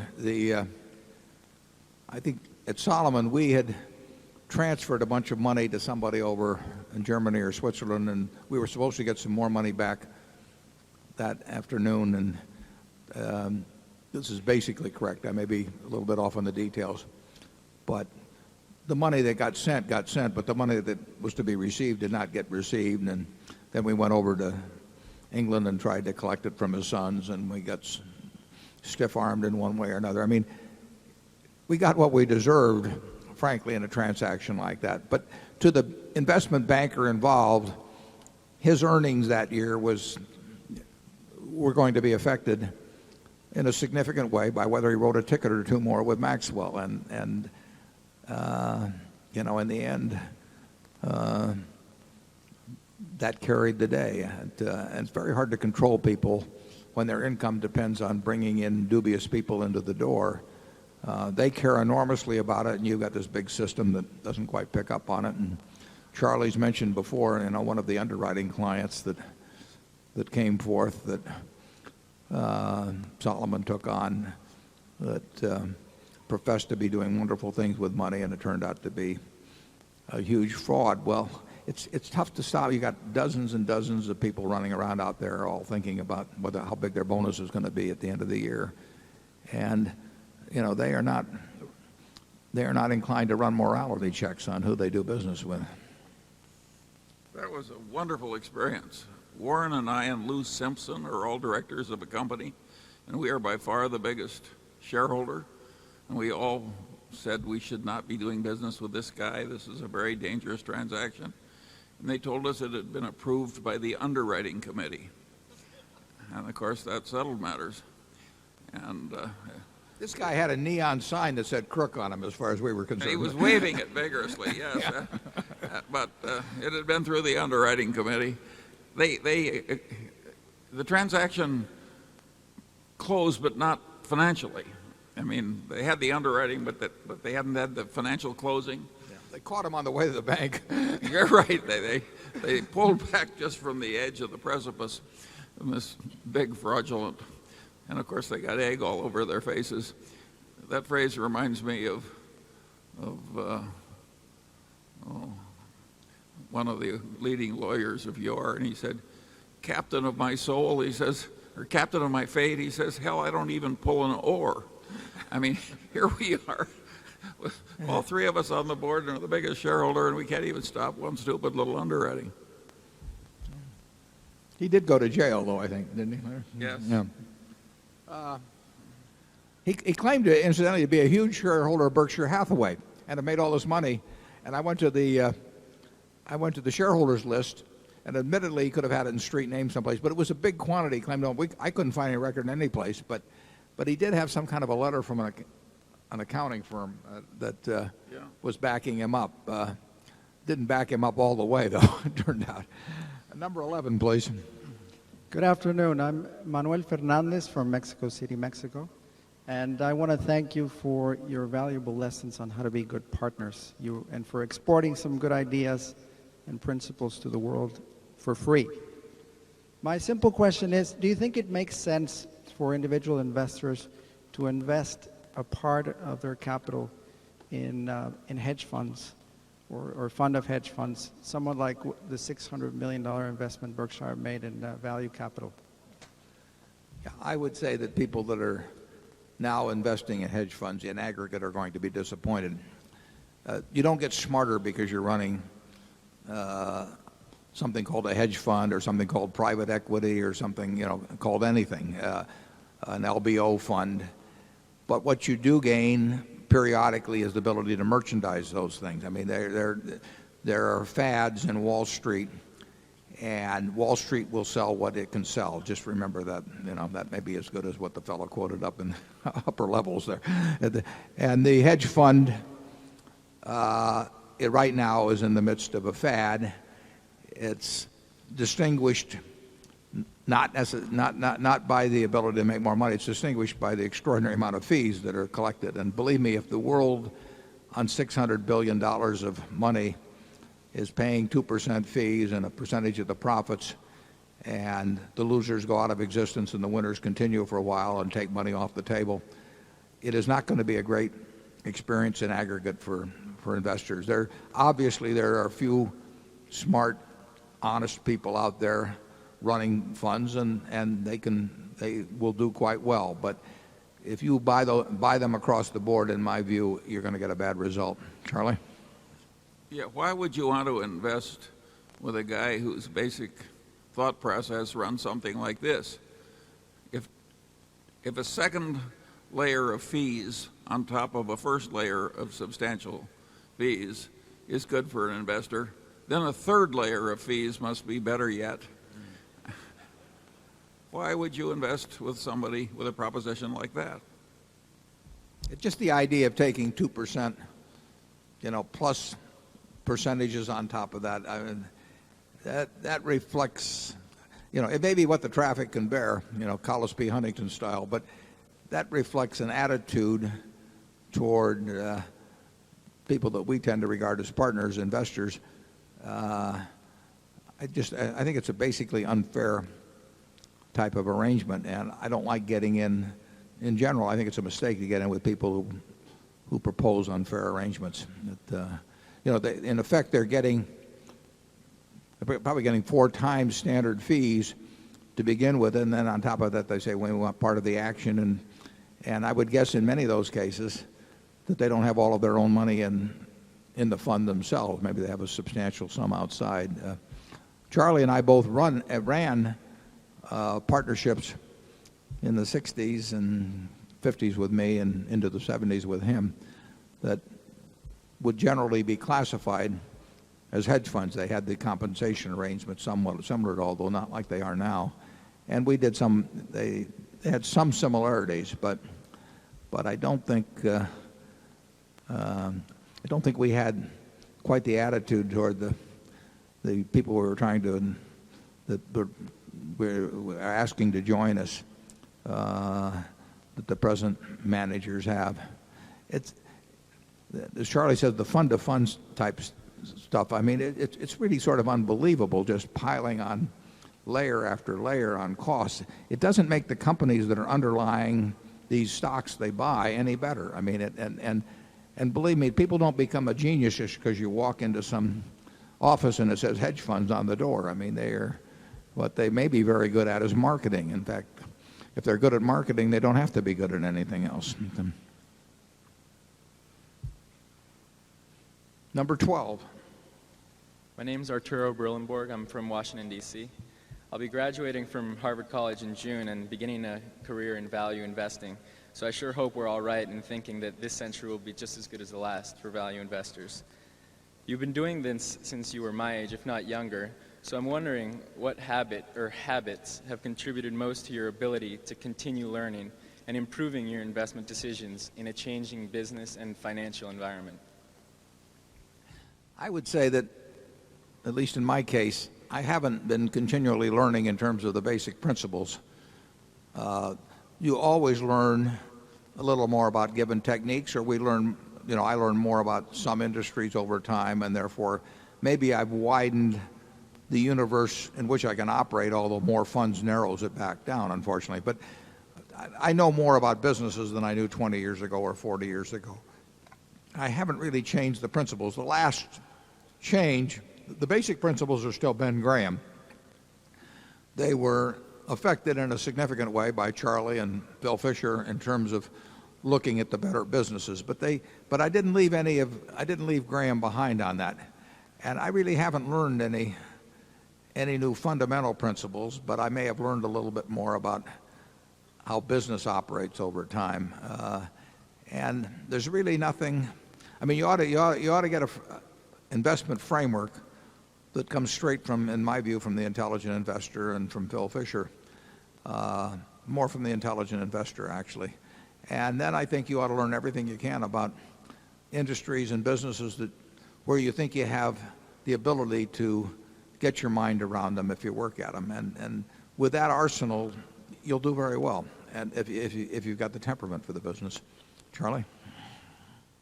Yeah, well, of course, I've watched Warren all these decades, and he's learned a hell of a lot, even the last 20 or 30 years. So it's a game of continuing to learn, and he can denigrate this little frou-frou that enables him to pick the biggest oil company in China or this or that. But those basic principles alone that he knew a long time ago wouldn't have given him the ability to make the recent investment decisions as well as he's made them. It's a lifelong game, and if you don't keep learning, other people will pass you by. I would say temperament still is the most important, wouldn't you, Charlie? Yes, of course. Yeah. But temperament alone won't do it. No, temperament alone won't do it. You have to have the temperament and the right basic idea, and then you have to keep at it with a lot of curiosity for a long, long time. But you don't have to be have any blinding insights or have a high IQ to look at a PetroChina, for example. And no. When you get a company that is doing 2.5 million barrels a day, that's 3.5% of the world, or 3% of the world's oil production, and they're selling based on U.S. prices using WTI, as West Texas Intermediate as a base price, and where they have a significant part of the marketing and refining in a country. The tax rate's 30%. They say they're going to pay out 45% to you in dividends. Don't have unusual amounts of leverage. If you're buying something like that at well under half maybe a third of what comparable oil companies are selling for, that's not high-level stuff. I mean, you have to be willing to read the reports, but I enjoy doing that. But you wouldn't say that requires any high-level insights or anything, Charlie? Well, when you were buying that block of stock, nobody else to speak of was buying. Thank heavens. The insights can't have been all that common. No, I think that takes a certain amount of what an old Omaha friend used to call uncommon sense. He used to say there is no common sense. When people say common sense, they mean uncommon sense. Part of it, I think, is being able to tune out folly as distinguished from recognizing wisdom. And if you just got whole categories of things you just bat away so your brain isn't cluttered with them, then you're better able to pick up a few sensible things to do. Yeah, we don't consider many stupid things. We get rid of them fast. And in fact, people get irritated with us because they'll call us and when they're in the middle of the first sentence, we'll just tell them forget it, you know. And we can see it coming. And you know, that's the way actually the mind works. There was a great article in the New Yorker magazine 30 years ago or so, a little more than that. It was when the Fischer-Spassky chess matches were going on, and it got into the speculation of would the humans being able to take on computers in chess. And you know, here were these computers doing hundreds of thousands of calculations a second, and they said, how can the human mind, when all you're really looking at is the future, you know, the results from various moves in the future, how can a human mind deal with a computer that's thinking at speeds that are unbelievable? And of course they examine the subject some, and a mind like, well, in fact all minds, but some much better than others, but a Fischer or a Spassky essentially was eliminating about 99.99% of the possibilities without even thinking about it. So it wasn't that they could outthink the computer in terms of speed, but they had this ability in what you might call grouping or exclusion, where essentially they just got right down to the few possibilities out of these zillions of possibilities that really had any chance of success. And getting rid of the nonsense, I mean, just figuring that you know, people start calling you and say, I've got this great, wonderful idea. Don't spend 10 minutes, you know, once you know in the first sentence that it isn't a great, wonderful idea. Don't be polite. Go through the whole process. And Charlie and I are pretty good at that. We can hang up very fast. Right? Well, there you have it. All you've got to do is go at it in the way that Vasily Smyslov did when he was the world champion and of chess, and just do the same thing in investments. Okay, microphone one. Good afternoon, Mr. Buffett, Mr. Munger. My name is Richard Azar. I'm from Trinidad in the West Indies. You guys have been very generous with your intellect over the years, and it's been a huge help to me in my personal and financial life. I weathered, if it was appropriate for me to describe the methodology in which I'm trying to determine the range of Berkshire's intrinsic value, and if you can guide me on if my methodology is flawed or is reasonably accurate. If it doesn't take too long, we'll be glad to. Although I think I know the answer already. Okay. We ended 2003 with about 5.422 billion of operating earnings. I estimated our look-through earnings to be approximately 915 million. So in total, that was about 6.337 billion of estimated look-through earnings. I knew that we spent $1.2 billion on CapEx, and our net depreciation on tangible assets was 829 million. So there was a difference there of 173 million. And we spent more on CapEx over depreciation over the last few years. But in extrapolating out 20 years, I thought I might be kidding myself to ascertaining the differences between CapEx and depreciation, and I'm using look-through earnings as a rough proxy for distributable earnings.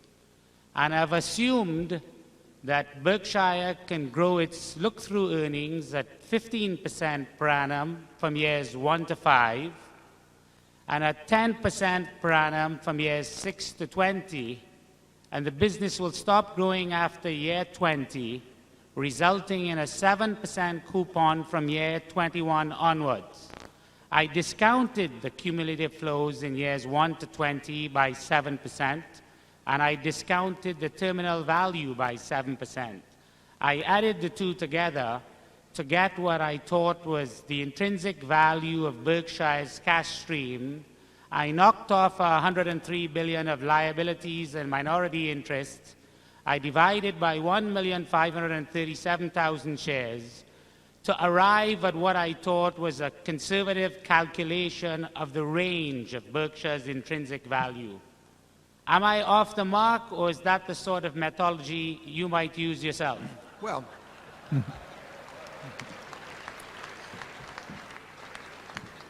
well, you've done your homework. The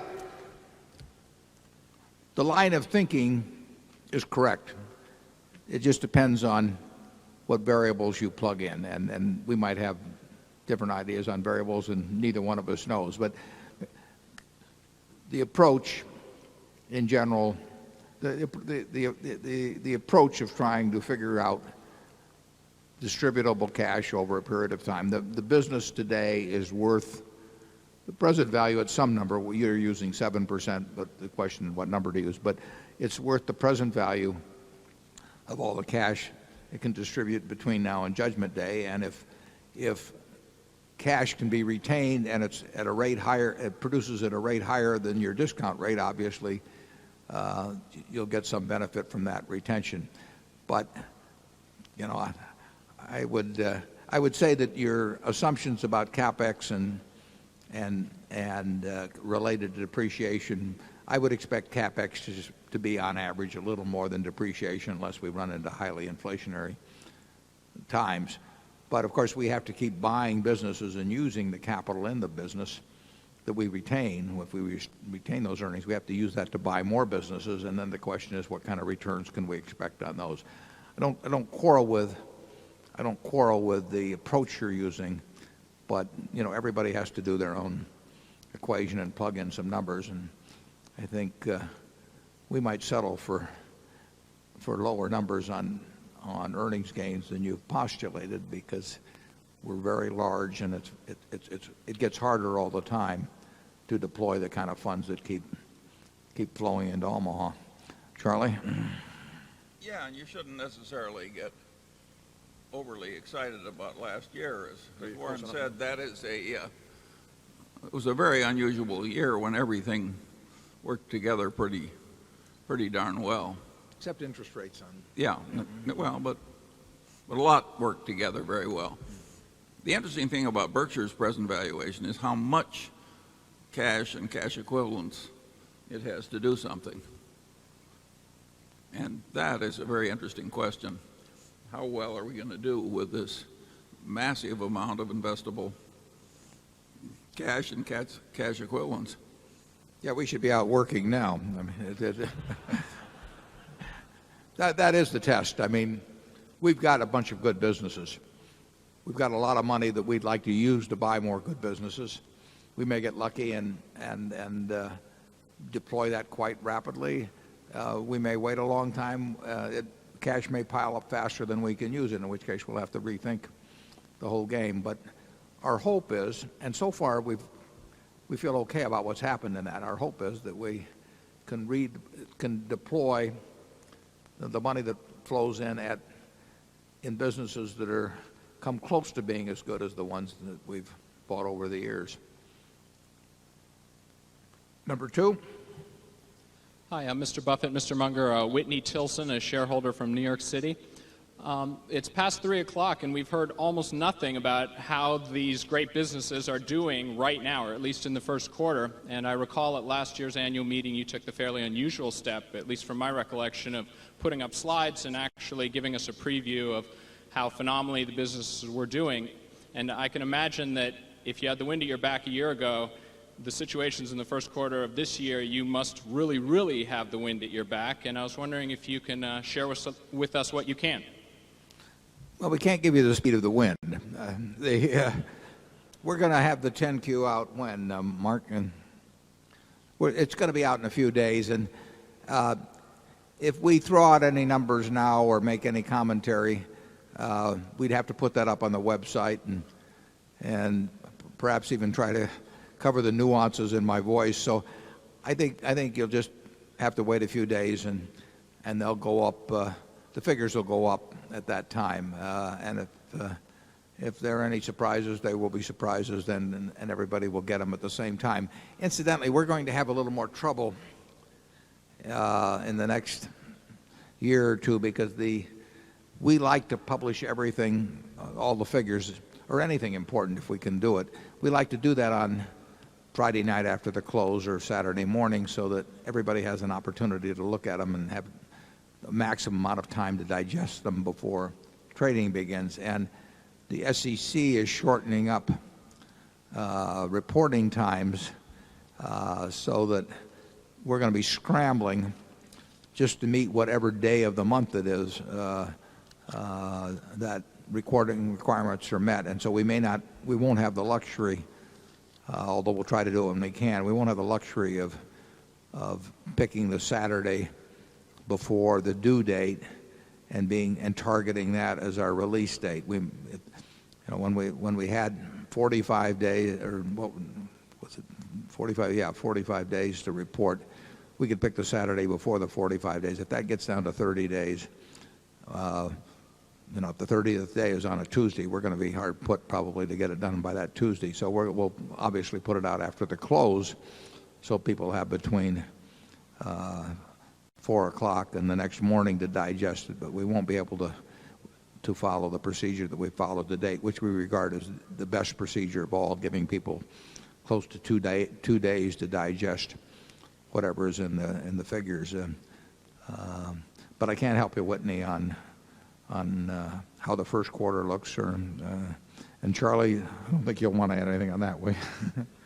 Okay. Number 3. Hello, Mr. Buffett and Mr. Munger.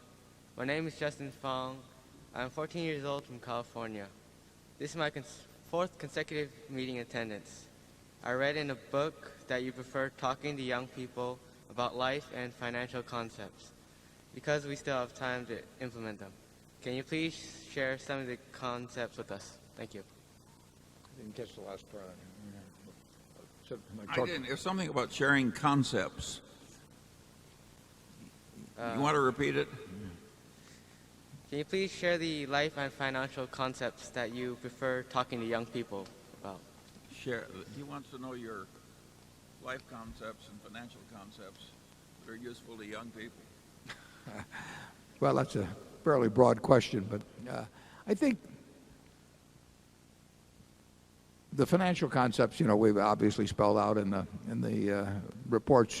Charlie's probably better on the life concepts than I am. It is true that I do believe in spending the time that I spend giving talks or answering questions, doing it with young people. I do, I'm sure, well over a dozen a year, and I just think that obviously young people are more receptive to change or to actually even forming habits that are going to be useful in life. And I think that people underestimate, until they get older, they underestimate just how important habits are and how difficult they are to change when you're 45 or 50, and how important it is that you form the right ones when you're young.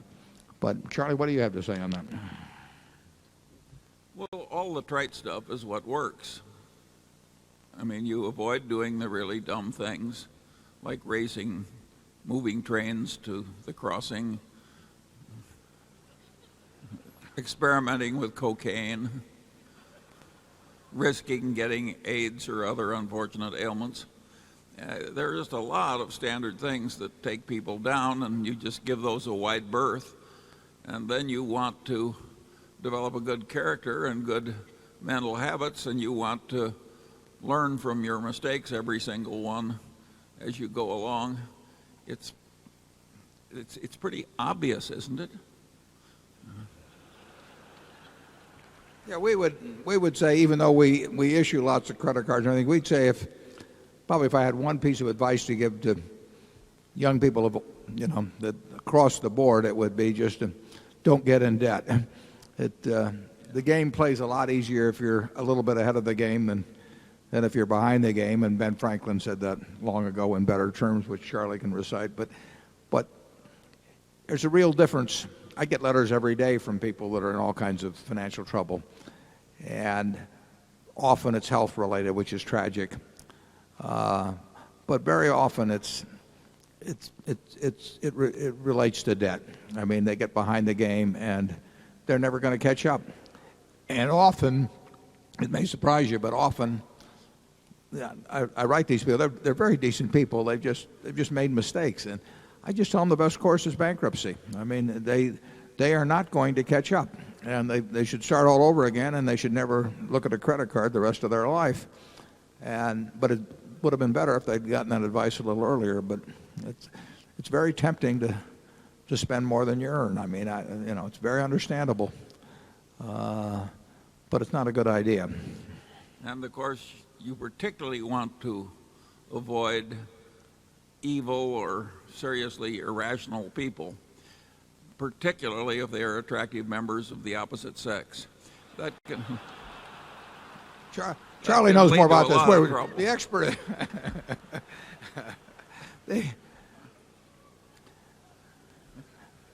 It's better to hang out with people better than you. I found that very easy to do over the years. But if you're picking associates, pick out those whose behavior is somewhat better than yours, and you'll drift in that direction. And similarly, if you hang out with a bad bunch, you're very likely to find your own behavior worse over time. But like Charlie says, the trite advice, which Ben Franklin was handing out a few hundred years ago, really works. We've said it, but look at the people you like to associate with. What qualities do they have that you can't have if you want to? Look at the people that you can't stand to be around. What qualities do you have that they have? Can you get rid of them? You can do all of that at a young age. It gets harder as you go along. It's not very complicated. And my final word of advice would be, if this gives you a little temporary unpopularity in your peer group, the hell with them.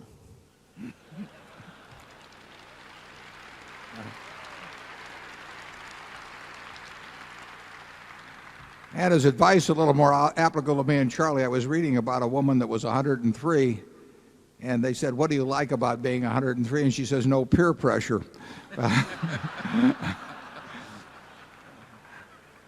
We'll go to number 4. Good afternoon. My name is Mike McGowan. I'm from Pasadena, California. Everything you just said seems to apply to precious metals. Specifically apply to silver. what? I'm sorry, I missed that. Precious metals. Oh, sure. Specifically silver. As I recall, Berkshire Hathaway bought 129.5 million ounces of silver. And at the time, you said supply demand fundamentals were good. You saw inflation kicking back and lots of other reasons. I'm assuming you still own at least 90 million ounces of that. The problem would be the pricing mechanism. Apparently, the COMEX, or at least certain of the managers of the silver price on the COMEX, are in debt. The New York banks and financial institutions are short 400 plus million ounces, and it doesn't look as if they really want the price to go anywhere. So given that Berkshire has all of this silver, do you see the price of silver actually trading in a free market at some point? Or would you look at shares instead of the physical metal? And otherwise, we're kind of at the point, I guess, where John Maynard Keynes said the market can remain irrational a lot longer than we can remain solvent. We have no comment at all to make on our present position in silver, if any. We could own more, we could own the same, we could own less, we could own none. So, and we won't comment. We commented one time because the Bank of England asked us to comment, and since it was the only time the Bank of England had ever talked to me, I felt quite flattered. But I would say this. I would disagree very much with your thoughts that the market is in some way rigged or something of the sort.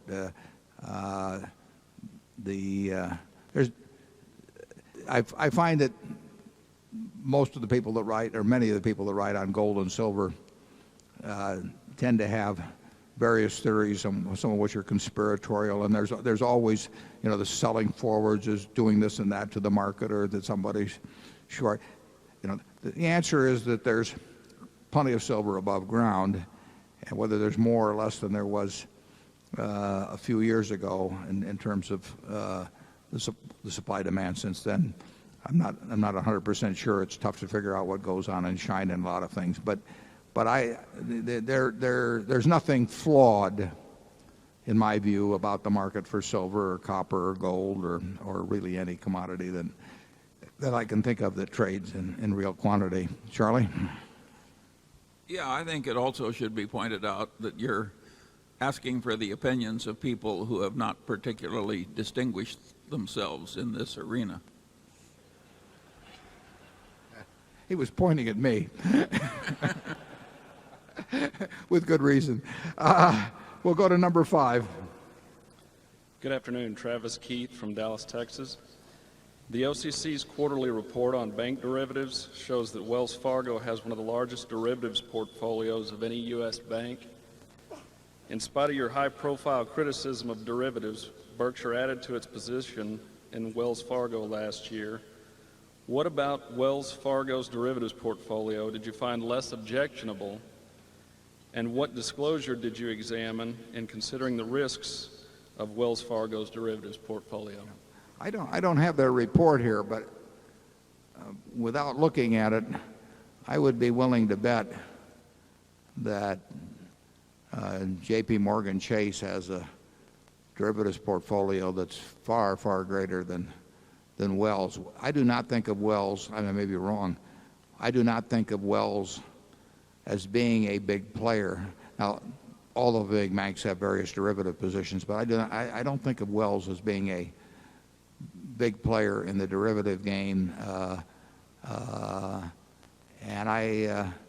You can't, there is no perfect measurement of the size of a derivative position. I mean, you hear all these huge numbers thrown around, and they sound great, but they tend to exaggerate things in a very dramatic way in terms of trillions of this or that. But so there can be, you could talk about $1 billion notional amount of one kind of derivative, and it could have less danger in it than a $50 million position in some other type.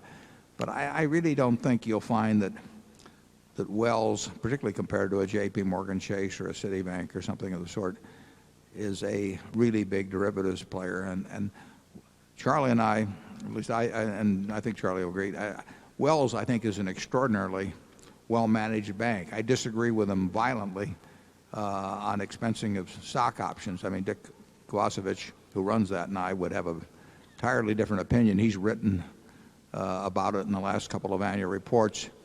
And much as I really admire the management, I think he's done a great job.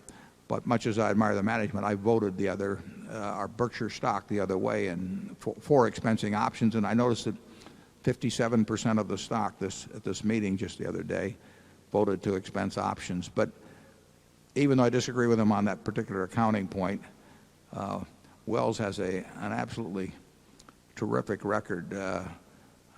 Dick is a terrific business person, and I think in terms of taking risk or handling the risk that he necessarily takes, I think that I would rank him way up there in terms of bank managers. Charlie? I've got nothing to add to that. Okay, well, we're going to take one more from number 6. Thank you very much, Mr. Munger and Mr. Buffett. My question regards, Michael Stopsky from New York. My question regards financial institutions and the potential of collapses, and how is Berkshire protected, and how can the individual investor protect themselves against potential bank failures, stock brokerage failures, and things like that? Well, I think as a depositor with large banks or as somebody that leaves their securities with large brokerage firms, I really don't think you need to worry very much. We have a too big to fail doctrine operating in this country relative to what you might call the innocent parties in big financial institution failures. We don't have it in respect to the equity holders, nor should we have it. But I would not, I don't worry about leaving my securities, my personal securities, or for that matter, Berkshire securities, with the large securities firms. I don't worry about my bank accounts at big banks. So, But you're talking cash accounts. yeah, Yeah. yeah, cash Not- accounts. Not margin. Yeah, and but if you, in terms of owning the equities of companies like that, or in terms of the fallout, the big thing that will really, the only way a smart person that's reasonably disciplined in how they look at investments can get in trouble is through leverage. I mean, if somebody else can pull the plug on you during the worst moment of some kind of general financial disaster, you go broke. And Charlie and I both have friends that have, where that's happened to them. But absent leverage, and absent just kind of going crazy in terms of valuation on things, the world won't hurt you over time in securities. And, I mean, you won't be subject to the financial cataclysms that they don't need to do you in. If you have any more money during periods like that, you buy. Berkshire, I think, is an extraordinarily strong position in respect to any kind of a financial cataclysm. I think we would be definitely the last man standing and then some. And while we don't go around, like undertakers looking for a plague or anything like that, we would probably do very, very well in the end. And that's happened a couple of times actually in the past, where we've had cash and we've had courage when the world was panicking, and we've done reasonably well during that period. And we've never gotten hurt by what was happening in the world around us, at least in the last 30 or 40 years. Charlie? Well, I think that's plainly right. Okay, well, with him saying that, after I've made a comment, I think we can happily disband. We'll see you next year, and we'll see the international people at 4 o'clock. Thank you.